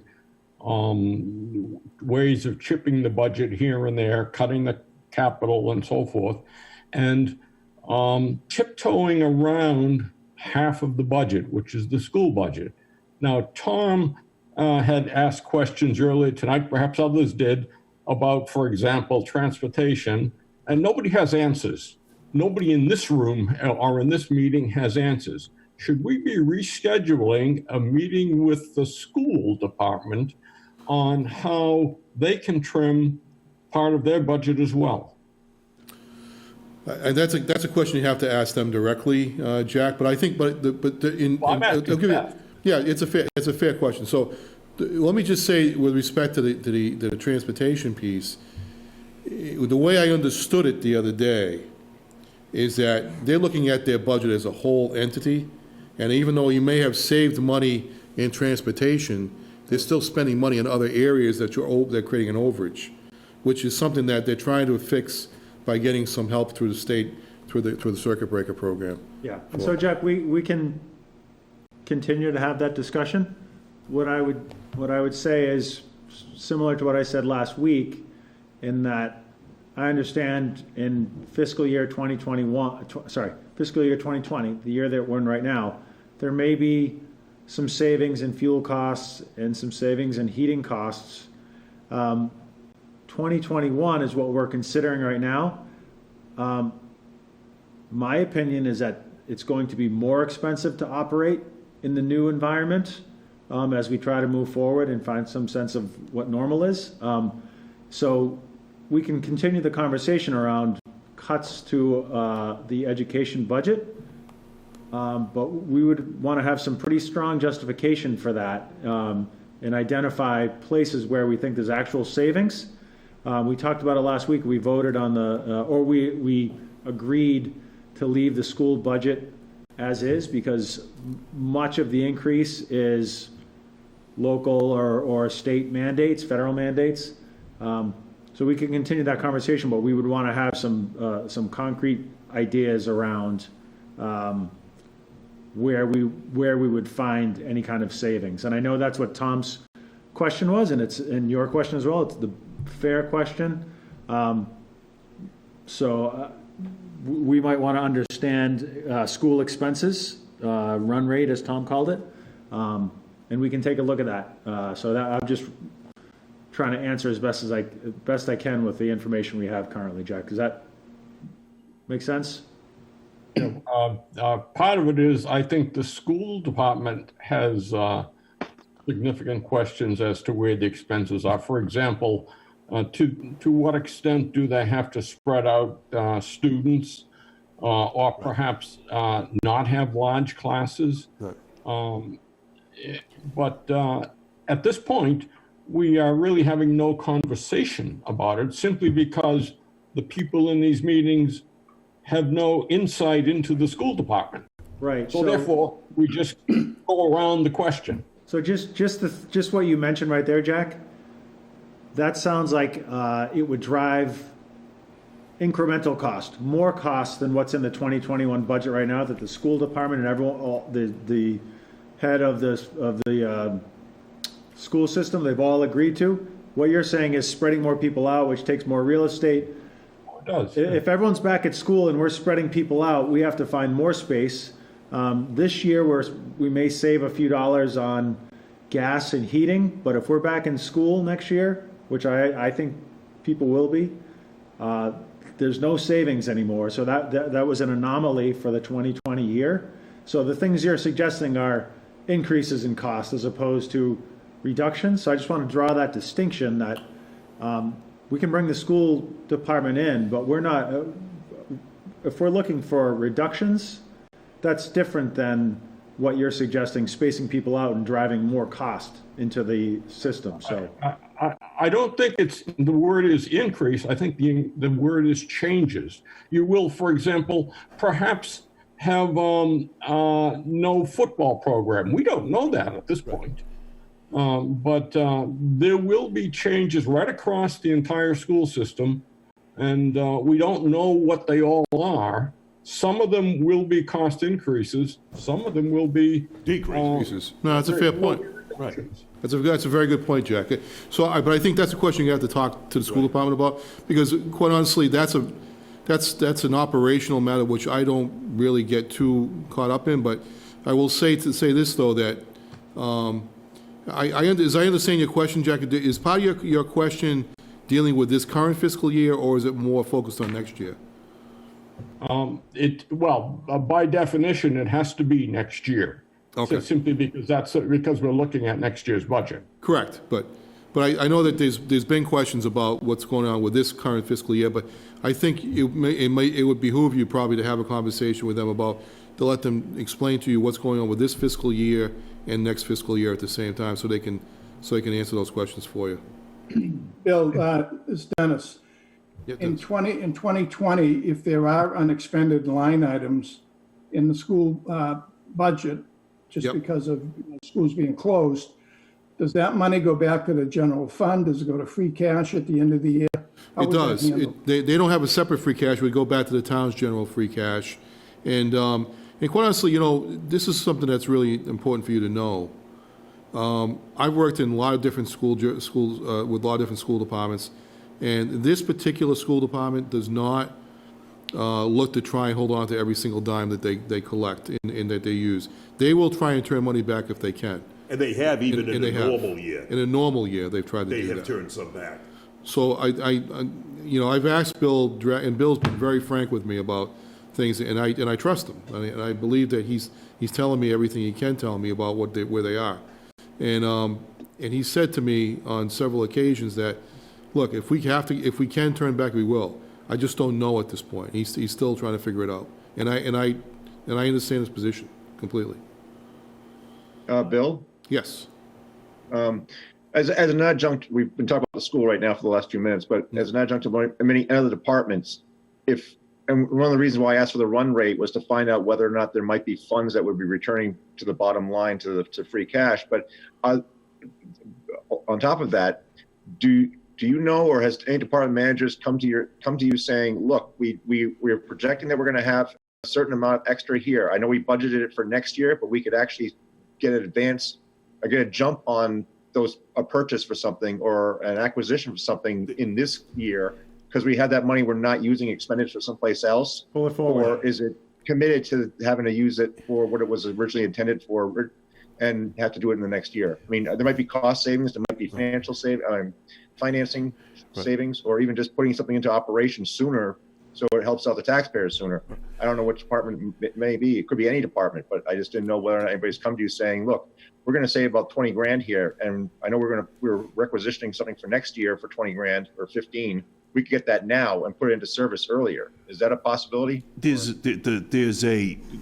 a fine line here, okay? Statutorily, we're not supposed to be, you know, again, it's a fine line because we're saying, like, all right, let's say it's a copy machine, okay? If I bought a copy machine now, I wouldn't have to buy a copy machine next year. However, Bill just said that what he's trying to do is put a moratorium on anything but something that has to be spent for this year's budget so we can put money back. Yep. There is also statutory law that prevents us from saying, well, I'm going to pay next year's contract with this year's money. Okay. And the reason for it is that someone unscrupulous or somebody that knows how to play with the budget could pull the wool over the public's eyes by saying, well, you didn't want me to buy a car this year, so I'll just intermingle the 2 years and I'll get the car and you'll never know the difference. So they prevent us from doing that. Yeah, I think what Tom is Of course, I totally suggesting is understand that part of it. if Another adjunct to that, though, is in this time of maybe people trying to save their own businesses, whether it's insurance or any other kind of service industry, whether or not maybe the town has being made an offer to say, hey, we can extend your contract for another year if you do it now, type of thing. And if it comes at a discount, is it something we could still do if it happens? I'm not saying I know of something that's already sitting out So there. let me try and answer that. So I think what the answer is yes and no. I mean, I think that if in fact there are things that make sense to purchase this year because we've managed to save significantly more in areas that we didn't anticipate, maybe it makes sense to look at that. But I would think we would look at that on a case-by-case basis. And I think we have to make judgments based upon what really makes sense and what's reasonable. So the answer is maybe, maybe not. And I think the other thing that I thought you were going to go to, Tom, was that have you looked at the budgets to see are there any shortages right now in any lines? And there are in some lines, but we think we can cover them pretty easily with shortages meaning overages and unfavorable to us right now. Okay. And there are, but we can certainly cover them with internal transfers. I think what he's looking for is favorability in 2020 that we could use, not necessarily to prepay on a contract, but if we need a copier, buy it and receive it this year. Right. So I think that's the. And it's something where I'm certainly open to. I mean, if we can do that, and if it's, of course, if it passes the legal test, we certainly want to do Sure. that first. But I think if there's a way to which we can look at things and pre-buy things, so to speak, but again, every time you do that, you just reduces your free cash position potential, Right. right? So that's the other. Or you that's the don't other side have of the it. money, let's say, covering to put back Right. in the event that we have an overage, or a deficit, let's say, of revenues. Yeah.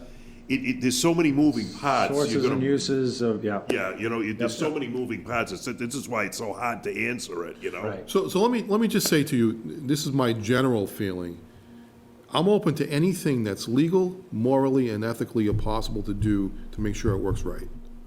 That's the best answer I can give you, because right now, this is unprecedented position. And we Well, have to definitely, look and at that I'm and not be open looking and be creative. Right, I'm not looking to subterfugely or whatever. No, I appreciate that. No, you're trying to I'm be just saying, creative, and I appreciate that. If we are I think the town, as what you've demonstrated, we're in a strong position right now, compared to our neighbors. But we're in a strong enough position now that if an opportunity fell into our lap, like somebody's going out of business or somebody's wants to save their business, say, like Seth said, there's copiers, but they're like 40% off now, and we had something requisitioned for next year. Yeah. We can get them now. as Exactly, opposed that'd be to great. waiting That's a till great it comes example. back That's a and great then pay example. Full price. Yeah, so we can save, so I didn't understand your point, but that's a very good point, Tom, that if because we can buy things a lot cheaper now because people are really hurting and they want the cash, they want to cover their expenses, we can maybe buy those things at a reduced rate now in a better position than we might do, say, 6, 7, 8 months from now. Like the water improvement. Yeah. Yeah. Exactly. Right. Yep. Exactly. I just want to follow up quickly, because I don't want to leave Jack hanging. So to Jack and others, and Dennis and others, Jack, if I reach out to the school committee or maybe Bill, I'll reach out to Bill and Amy. Yukna Bill and Amy, yeah. and introduce that, the topic that you're referring to and get his feedback, to start that conversation. I'll start there, and I'll keep you in the loop on where that goes, and if we want to have them come in based on what his feedback is, we'll ask if they could come in and speak with us. Is that a good start? You're on mute, Jack. Yeah. The, There you go. what we've been listening to tonight is Bill and George having gone through their best estimate of what the coming year will bring. And we don't have the same thing from the school department. I understand your point, Jack. I'm just trying to close the loop with you. So I understand what your point is, and I want to communicate that to Bill Yukna and start the dialogue. Is that a fair way to? That's a fair way to start, yes. Okay. I have no preconceived end point other than we should at least review it. It's just, it's information, it's Yep. important, yeah, it's information. All right, I will do that, Jack, and I will keep you in the loop on where the progress on that initiative. Thank you. Thank you. So, did you want to turn to the warrant and the capital plan? So I think we already covered the capital plan, where for the most part. Yep, Bill. I agree. Bill. Yes. Hey, it's Larry. Can I ask you a quick question before you before you move on? Hey, the auto insurance are giving consumers some kind of rebate. Yep. Are we getting some for municipal? We are. Just I've already asked that question, Larry, and because Meyer is a pool insurance program. Yep. They have to go to the state insurance commission and ask, and they're going to submit a plan to do that, to see if they can return some money to us. But they've already given us some breaks already, going into the end of the fiscal year, saying that they're not going to charge us for any amendments to the plans or insurance plans or anything like that. So they give me some savings already right out of the gate. So, but it's a good question. We already asked that question. Okay, thank you. You're welcome.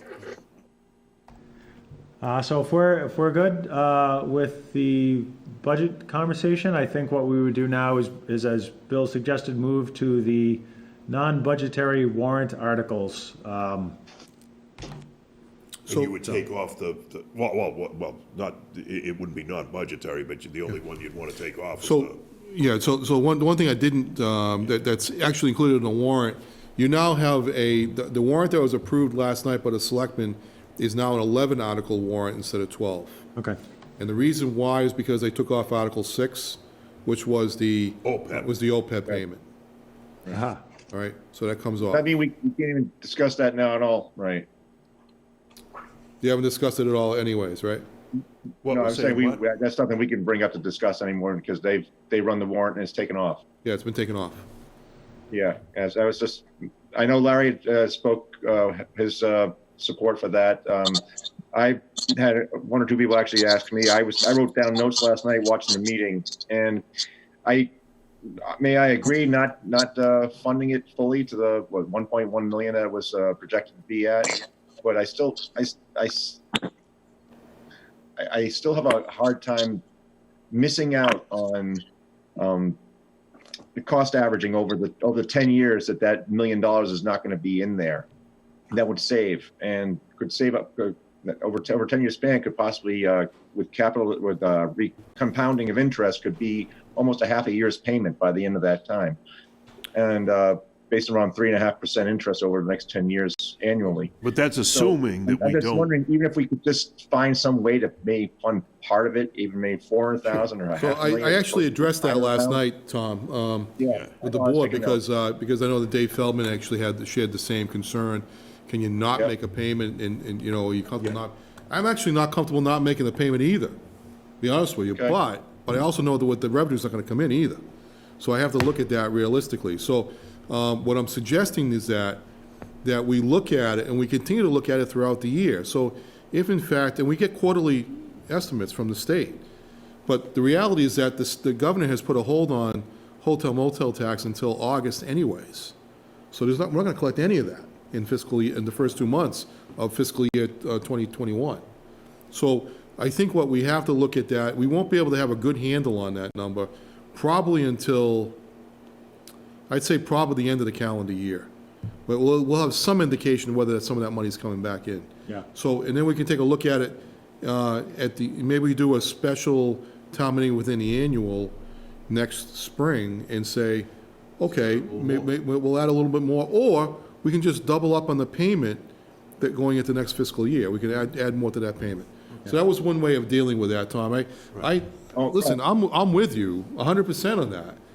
I just don't know where else to go at this point. And I think, given the circumstances, I didn't want to use free cash and put it in there because I'm really shifting that from one reserve to the next because of that. And I didn't want to, and I think I need the reserve in the free cash position right now.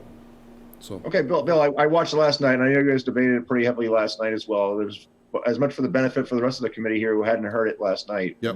Discussion. You should probably all watch that meeting when you can. Yep. And for anybody else who's watching this thing out there, I just hate losing the opportunity cost of not having something in there. I'm 100% with you. I just don't, I think one of the comments I made last night is, hey, if somebody got a better mousetrap, let me know. I'm happy to consider it. Yeah. Yep. I think most or all of us share your concern, Tom. Thank you.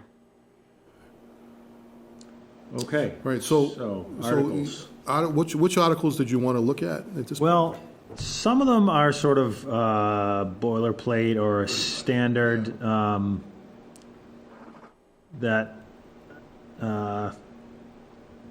when do we get to one that's Article unique? 10 and 11, 10 is the acquiring the land transfer. Is that the land transfer one? Let's see. So revolving. 10 is the water borrowing. 11 is land swap. The land swap. So does anybody have any questions about that one? Yeah. What does that mean? Okay. All right. So here, let me just give you the summary of that one. What's happened is that on Centennial Drive, which is located almost across the street from Town Hall in the neighborhood across the street, which by the way, at the end of that street is one of the Housing Authority properties. On that street was a property that a couple of years ago was actually condemned because the roof was caved in and the property was a real danger.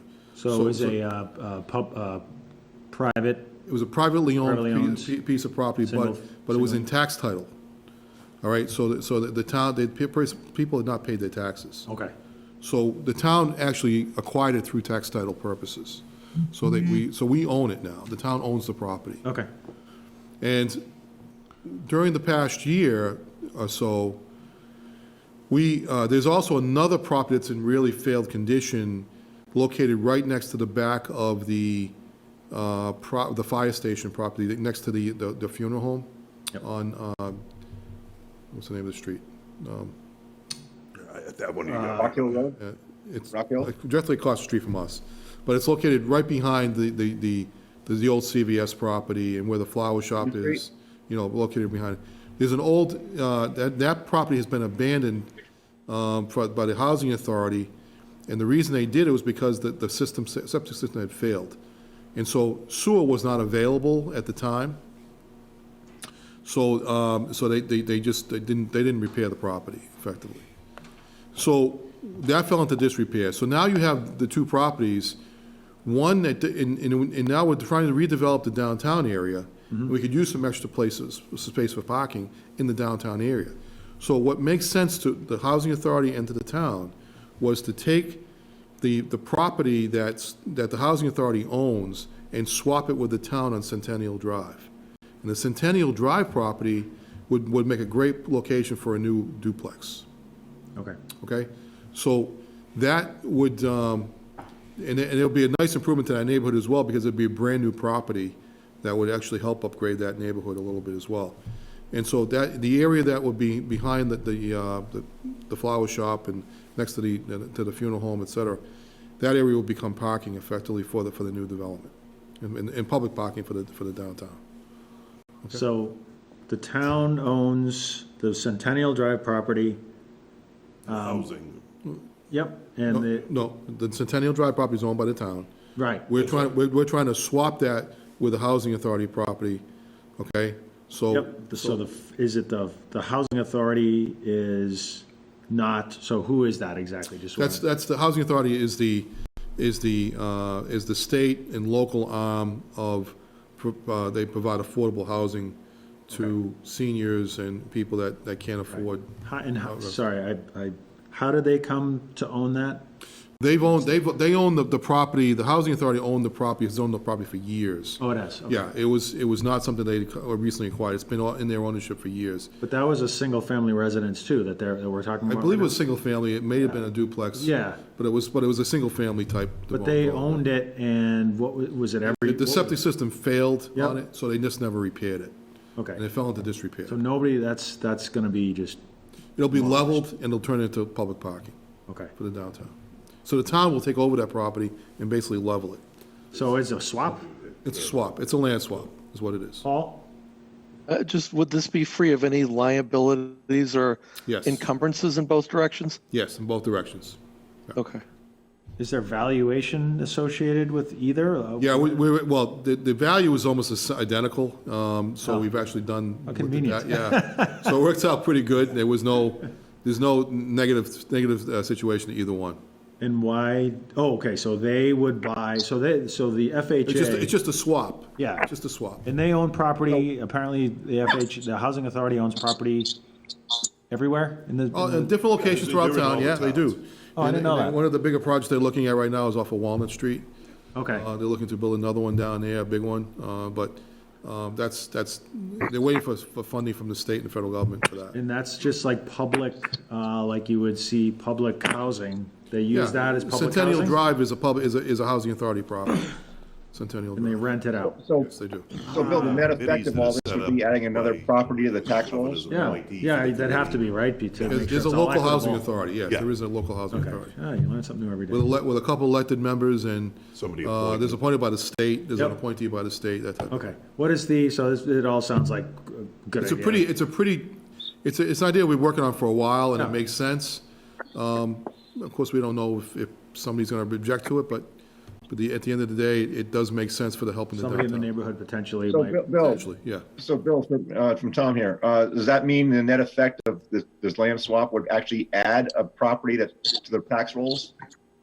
Yes, that's actually true. Well, You lose one of the actually, well, the net effect would be negligible because we're creating a, housing authority property is not necessarily taxable, it's public property. So it wouldn't, Oh, okay. necessarily- but the town property would just be a parking lot, so it really wouldn't be much of an impact to it either way. Yeah, but it would be add to sewer revenues and stuff too, right, though? Would it be what? It would be, subject to sewer revenues, water and sewer, right? Well, we pick up sewer on the Centennial Drive property, no question. Oh, we do? Oh, okay. We would pick up on that. The new parking area essentially becomes becomes parking available for the new development, which is a private development. And it sort of highlights the limitations of our current zoning parking requirements, where there presumably was not enough parking required. No, They will actually, not this is just additional parking, Jack, because the current development does meet the parking requirements. This is additional parking that we would provide for the downtown, not necessarily for the development. And one of the benefits of this is that we hope that the developer will actually tear down the property for us at no charge, which will be helpful. Certainly it will help him. Save you $5,000 No question about it, it's right gonna there. help him. Yeah. I'm not gonna hide that. Yeah. But it's also public parking, which would not be restricted to only those people that live there. Okay? Bill, how many spots are we looking at on Market Street? parking? I think 14 or 15 spaces, Oh, that's a good Oh, okay. idea. yeah, which is a pretty decent amount, yeah. To fill. Paul? Is this money already appropriated, or is this something we have to budget? There's For no next money year. there's no money needed for it, because there's no money exchanged in this situation. Oh, no, I'm talking about the parking spaces, or are the parking spaces already there? No, the parking spaces would be created by tearing down the old house. All right, the developer will Well, actually presumably you create got to those pave spaces. the lot and paint some stripes on it, right? Well, what's gonna happen is that we're trying to get the developer to do that as part of the project for the downtown as well. Which That he'll pay developer's for that? it. That was the fire station Oh, development. the developer, yeah, okay. That hopefully he'll do it for us as part of the project. All right. So you know where I live, right? On Bird Street? You can have my Yes, house yes, I for do. $1.5 million? Yeah, no, that's, Perfect, great parking. we got great parking behind over by Snyder Electric right now, so I think there's another 40, 50 spaces over there. All right, so. well, we'll see. Put up See how it goes. Put up some meters, man. Yeah, right? All right, moving on. All right, that's good. Any other questions on the land swap? That's pretty straightforward, now that we've heard that context. 13 and 14 are animal control. We have Casey from animal control coming in next week, I believe, or the week after. It's on the schedule that I shared with everybody. That's not much different than the article that was there last spring. Yeah. Looks familiar. Although some of the teeth, no, well, pun intended, maybe. Some of the teeth got taken out of it, like the leash Yeah. aspect of it, the 10-foot leash, and so some of that stuff I thought was pretty valuable, and I don't see it now. So I'll have to defer to her on that. yeah. I just reading through it, I was like, I value that. I'm not sure why the town voted that stuff down last time, but who knows? Article 10 is Chris Gallagher will come in and speak to that. Yep. Is everyone? So I'm looking at Article 9. Everybody, the revolving fund annual spending limits. This is a pretty standard article that we see annually, but we have some new folks on the committee that might like a little bit of context on that, so maybe we take a couple of minutes on Article 9. And which one is that now? Revolving funds annual funds? spending Okay. limits. Yeah, it used to be only a couple of funds. Have they added a new one this year, or is it the same as last year? It's the same. The only one numbers. the only one that was added, I think, is the Council on Aging one. Okay, yep. Because they added that because Mark Craig has been increasing the programs. They've been doing a lot more traveling, so they're using that as they're going to create a revolving fund for that purpose. Okay, so they've got three going at the same time. Council on Aging. Yep. they do. Okay. Yeah. That's why I So was the figuring. new one is the one for, I think, the travel one is the one that they're creating, yeah. So we have council very on successful. aging, senior trips and programs funding Yes. for 120,000. Yep. Council on Aging Human Services for 5,000, and Council on Aging Community Events for 5,000. So which one's the new one? I think the travel one was the The one that's. the senior travel, trips yeah. one? Okay, The senior trips one was. okay, I believe. I'll Alright. confirm fair that. enough. Years ago, you used to have revolving funds, and I think it was only really recently with the state kind of made you revote it every year, because sometimes these things could run out of, I mean, you might say, oh, geez, just a bus trip thing, and then suddenly somebody looks in and it's like $10 million or something like that. So you want to at least set some perimeters on it. Not just here, right? All across the state. That's what it does. It So- sets perimeters. For the benefit of some of our newer members, what the revolving funds are, so for example, recreation fund, these are the programs that fund them, they're self-funded. In other words, recreational sports and other programs, cooking programs, learning how to play the cello, whatever. They're funded by charging fees. So they're self-funded and they have these balances that they're required to stay within. That's Right. a way to put it. So just for our newer members, I just wanted to give a little bit of context about what those are. I didn't know what they were when I first came in. So can I ask a question? So it's 375,000 for recreation. Yeah.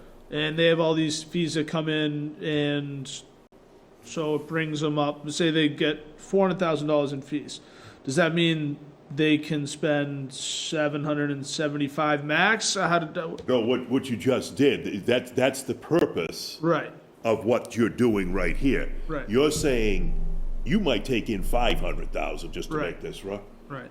But we're authorizing you right now for this particular fiscal year to spend 375 of it. Okay, The money stays in the account.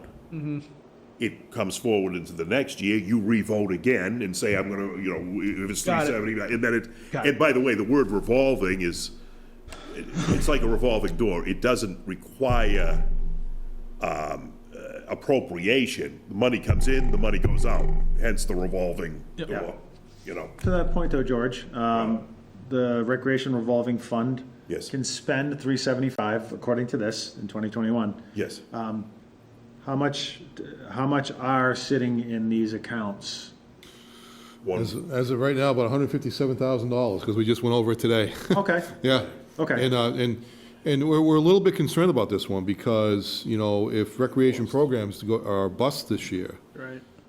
it could actually result in some things we have to deal with. So, Also, so we've had that conversation In other today. words, if you don't get, let's say they say you can't open up the parks Yep. for another 2 months. Yep. Then, since this is funded by, I don't know what the thing is, might be 50 Summer bucks or camp or 100 whatever. bucks per kid to come in. For the summer program. If you don't get the money, then the things that you would have spent the money on, you don't have. Employees or. So in other we may have words, to- we may have if to do people, some if a changes. lot of people are not using the programs, Yes. some people who are accustomed to the programs will not be able to take advantage of. Yes. Right. Yes. Okay. So that affects that, those accounts could be hit as a result of that. We're keeping an eye on that because of that. Yeah. Right. So, Would you take a moment, this is Jack, would you take a moment to give a perspective? There is an account that covers the stadium events where the police and fire get paid from it and it gets reimbursed. There's also an ambulance fund. You're Now, back to local those are receipts. A different type of. so let me offer you a perspective on that, Jack. So it's a fair point. So as far as the fire and police get paid, there is a detail Yeah. that works. There was an agreement that was made a number of years ago that the town pays for, or the stadium pays for a detail officer, and actually a full police officer, and all the accompanying costs that go with that, that they pay for, and also they pay for a detail amount that covers Patriot Place on a regular basis, okay? That's the amount of money that George was speaking to earlier. They make about a $300,000 payment to us, which we'll receive, it's probably in the next few weeks, we'll receive, all right? Now, as far as the stadium events go, that's a pay-as-you-go scenario. So if in fact we hold 10 events, we bill them, and then he sends us the money for the payments throughout the year. And it's an offset against those costs. Yeah. All right, so that money comes in, and we pay the bill each year, each time it happens.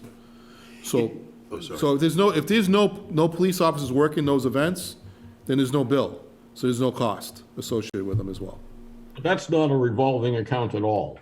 No, Right, no. there is a piece that is a revolving. Yeah. And by the way, that revolving is no different than any police statutory revolving account. Right. The only difference is that we have one really big patron of it, which would be your Gillette Stadium.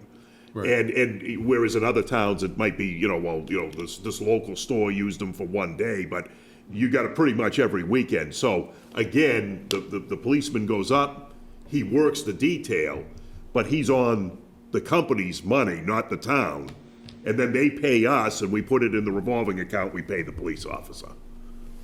And that would cover, for example, gas, electric, Comcast or Verizon doing road work and the Yes. like. That's correct. Yes. That's correct. Yes, you're right. That's correct. Yeah, because when we bill them, they pay the bill, and it just gets paid at the end of the year. And if we track it pretty closely, because some towns don't track it very closely, and it ends up being you run into a runs deficit. into a hole, yeah. It runs into a deficit, and so we track it pretty closely here, and so far we've been pretty good. The way we catch up on that is if they run into a deficit and they want to do work in town, we won't issue a detail until they do. So they bring it up to speed. So, all right. Fair enough, thank you. So then the ambulance account is a similar one? The ambulance accounts, we get paid through Medicare and different Right. and different insurance companies pay us directly. But Jack, that isn't a revolving account. Now, here's the difference. A revolving account, the money comes in without appropriation, the money goes out without appropriation. That the ambulance fund is a reserve for appropriation. So when we want to use that 1.3 million, that has to be voted at the town meeting to use it. So the money builds up in there, but if you want to use it, you have to go to a town meeting to do it. And get it appropriated. So it is different. Yeah. That one is different. Okay. Yes. Great. So the only one that, and I shot a quick note to Larry, or if there's anyone else who has questions about it, other articles that are represented in the draft warrant that we're looking at, but Article 3 is the one that, Which is, I don't recognize it per se from prior years, and it's reports of committees. oh, yeah, Yeah. yeah. You have to, that's a boilerplate. That's every town. In other words, you're accepting, the book that we do at the end of the year? Yes. That's basically reports from all the committees saying, The town reports. yeah, we took in so much money this year, or we put up so many houses this year, or we did all these things, your recreations, everybody's in there. And you're saying, we are accepting this report from these various departments. Yeah. And it's pretty much that's what you call standard boilerplate for pretty much every town. Yeah. Yeah, the wording of that is really clear, like, very what you said is what that means, I mean, it's mud, whatever, right? It's clear as mud. Love legal jar. You got to keep the lawyers Yeah. So, employed, I guess, somehow. No offense to lawyers. Sorry. All right. So, any other questions on the articles? We have the CIP budget as right now it's number 5. We addressed that. OPEB number 6. We talked about that, how that's reduced to 0. Article 7, 100,000 is funding the stabilization fund. Is that operating or capital? No, that's operating. Operating. Article 7 is 100,000 to operating stabilization. Article 8, we don't have the detail behind that yet, which is unpaid bills. yeah, I mean, again, if that emerges, if somebody has a bill that came from There is one. There's an electric light bill, I believe, that, okay. an Engrid bill that Marie should have that detail on. We should get that to you. So No, you can share all that that with us does is when, go back to what I told you about. They don't like you paying for things from one year to the other because you can be nefarious with it. So essentially, all we're doing is gaining permission to pay this could only be $20, but it's an old bill, so it's gotta, you gotta Yeah, give if it us goes beyond the permission to pay fiscal it. year, you can't, Yeah. without permission, it comes in late, Yep. and we have to pay it. All right, so as we know about that, you guys. Could be you'll let some us know. more, you don't Right. know, or whatever, as they flow Yeah, in. I don't think there's anything more that we're worried. I think there's just one, and I think it was that. No, but I'm always leaving the door, because it's Oh, yeah, always, it's just yeah. about the time that the town meeting goes, I got this bill that I found from last year, and somebody comes running in with it, and But I think the committee needs the one that we have. We should- that's fine, we can, I Yes, mean. when you can, please provide us with that, just so we have that comprehensive. Marie's actually on here listening, so maybe tomorrow you can fax it to me. Yeah. Is that the N-Grid one? Yes. Yes. That's right. Yeah, all that got sent to us as part of the package. Okay. Oh, okay, you already got it then? Okay. Okay. Yep, already got it. Yeah, I recall seeing that now, and now that Paul That's says the it. only one that I know of at this point. So. Yeah, thanks, Paul, that's right, we did receive that, got so every- we're good Yeah, to have no that question. conversation. Maybe for Bill and George actually on the OPEB. Just for context, by electing not to fund OPEB this year like we've done the prior year, is it going to add one more year of catching up, or when we're going to have more revenues at some point, we'll try to catch up? For context, how far are we going to be from our projection compared to what we had said before by not funding it this year? Without next doing year. a full-fledged, actuarial analysis of that, the simple answer is it would take an additional year, but it could take a little bit longer, given the amount of, run up on interest rates and things of that nature. But the goal is, Bernard, is really not to skip a year completely. I think what we want to do is more or less do an internal borrow of that for 1 year, not using any of the money, but just not paying it for a year, and then we'll just repay it later on, so that it catches up, so that we stay on schedule with that payment. So for instance, if we don't make a payment this year, we go 1.5 next year, and maybe 1.5 the year after. And so that will, and if whatever the number is, and if there's interest charges, something like that, maybe we pick that up as well. But the only reason we're not doing that right now, of course, is the fact that revenue, it doesn't look like it's going to come in, and I have no idea where that revenue number will come in. So I think that's the safe bet at this point. Bill, just a comment on the OPEB. I think it's a strength of the town, Yep. how the town's approach funding OPEB. Very few in the Commonwealth, as you know, have funded it like Foxborough has. And because of that forward thinking, you have some flexibility in the budget this year. Right. That is available to really meet some challenges. Right. Most of the other towns now, they haven't funded it, and they're probably not going to fund it. Right. So they're going to fall even further behind. I mean, it's Right. a small point, but I think it's kind of interesting that, the prior decisions have put you in a good position where towns that have continually underfunded it, they're just going to fall even further behind Right. because they're not going to be able to fund their OPEB. Underfunded it, or I think the key word is didn't fund it at all. Right, yeah. I mean, there's plenty that haven't even made the attempt, other than a couple of $1,000 here and there. Yeah. No, but I appreciate that comment, Dennis, because I think you're right. And that goes back to what I said earlier, when they did the Standard & Poor's report, they picked up on that, and they said that because we've done forward thinking on a lot of different funds, you saw what I gave you as the last slide, we've got still $8-9 million that we're sitting on that we could actually, if we needed to, we could pull on. But I'm not recommending that you do that. But I think what this does is give us flexibility, like you said, and that puts us in a better position to deal with situations like this. We don't think this is going to last forever. Well, none of us do. And I think that's the difference. If this was something that was going to last 10, 12 years, or even 5 years for that matter, I would say we've got some thinking to do as far as approaching this. But I think, I don't think this is the case in at all. I don't think it's going to be a V-shaped recovery like a lot of people are saying. It might be U-shaped, and it might be a little bit of an L-shape for a while, but either way, I do think it's going to come back. Bill's mentioned it 3 times, but I think the actual verbiage was, we think that the town of Foxborough is in better shape to pay its debts in uncertain times than the United States government. That's, I think, the quote, and I'm kind of paraphrasing it, but Comment that's what made they said. the reporter. Yeah. That's right. But they can just print money. They just print, well, that's clear. Yeah. You know, maybe they'll print us enough to help get us through the next fiscal year, too.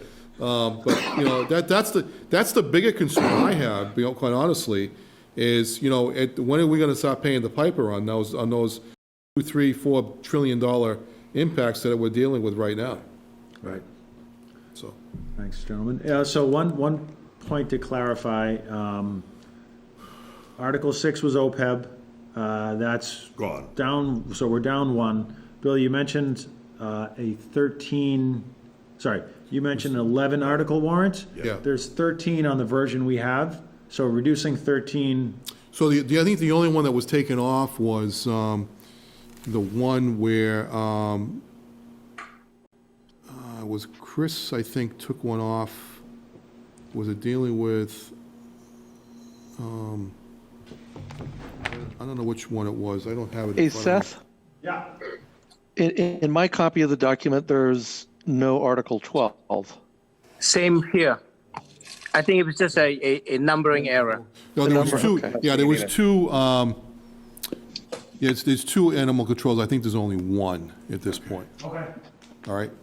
The version we had shows 1 to 14, but it's missing, I believe, 12. So. All right, so we'll get you the Like- latest version, which was the selectmen approved last night. We'll send it out to you tomorrow. You'll have that. Great.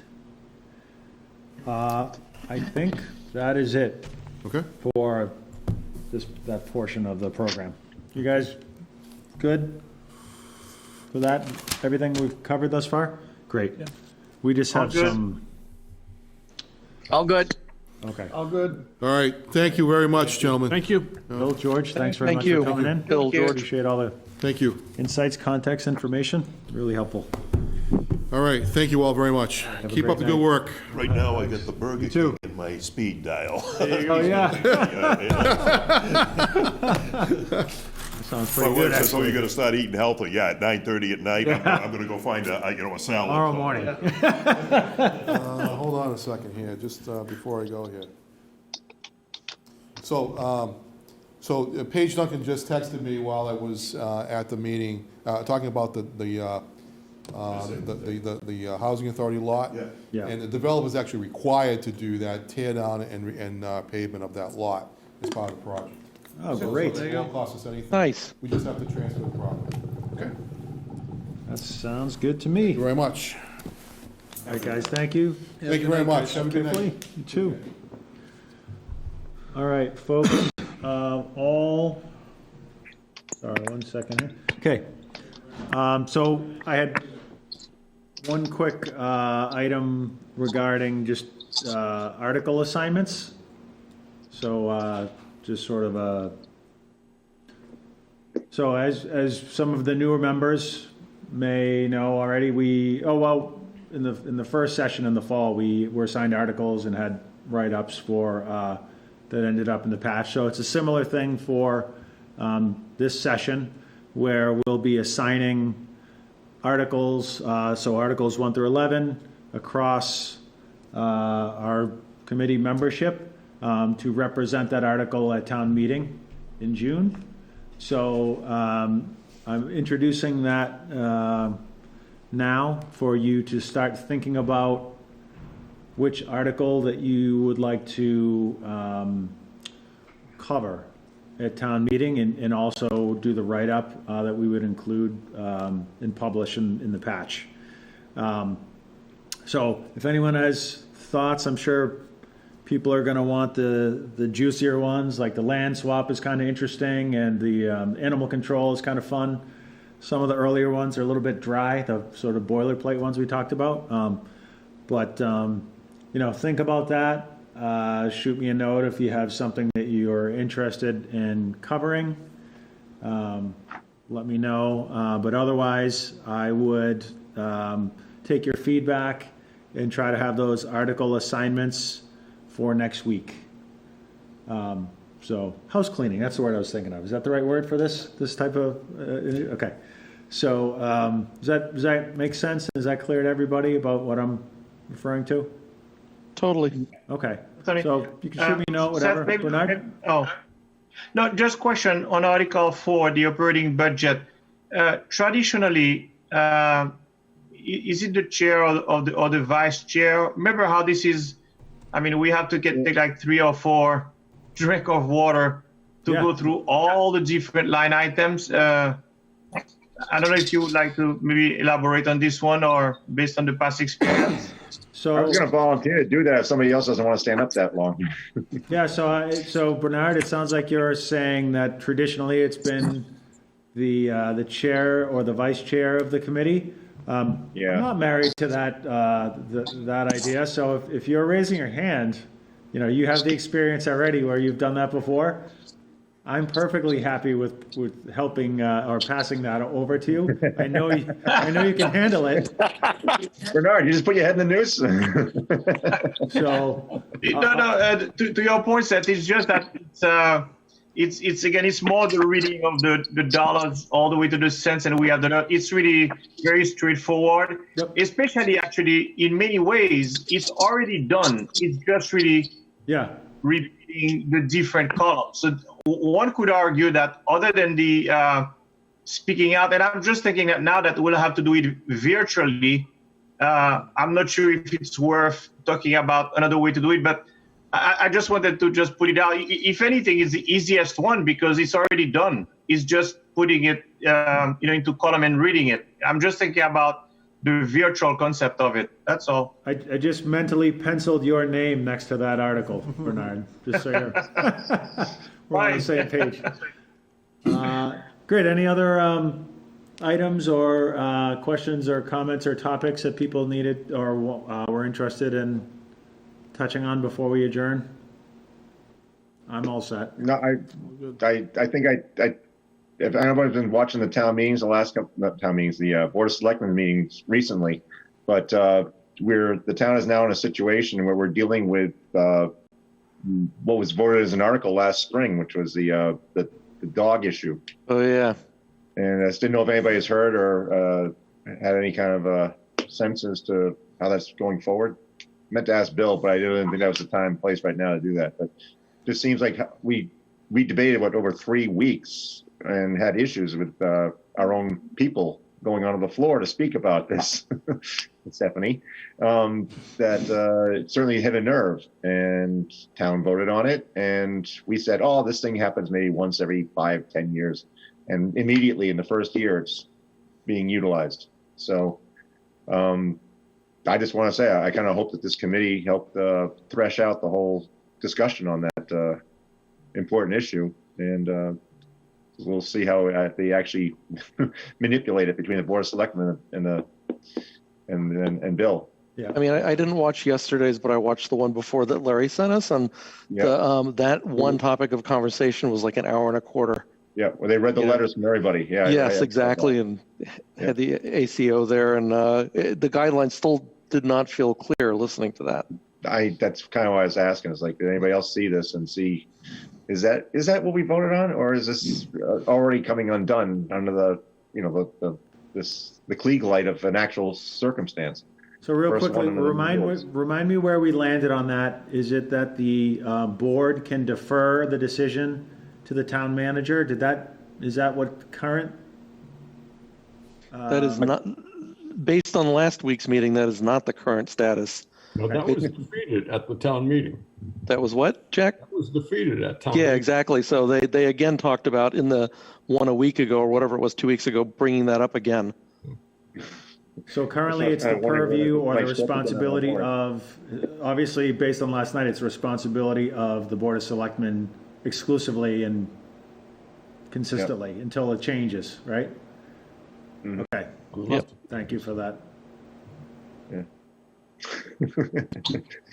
I get nothing else. That was a really odd quirk of timing that we spent a couple of weeks and then boom, first year in effect, it's coming to that roof.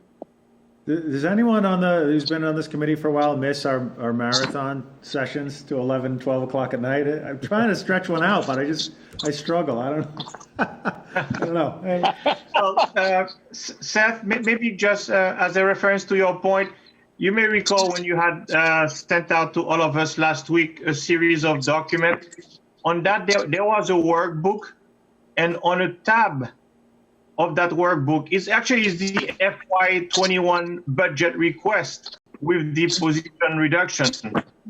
And then Article 4 is actually already well spelled out. And it's on a tab called TM article. Town manager article, yep. Yeah, I referenced that tonight, yep. Right, so I think we're saying the same thing. So really, it is just now, based on the new numbers, a revision of that page, right? I think so, yeah.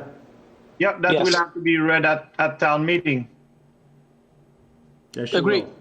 Yep. Great. I make a motion to adjourn. Seconded. Second. All those in favor?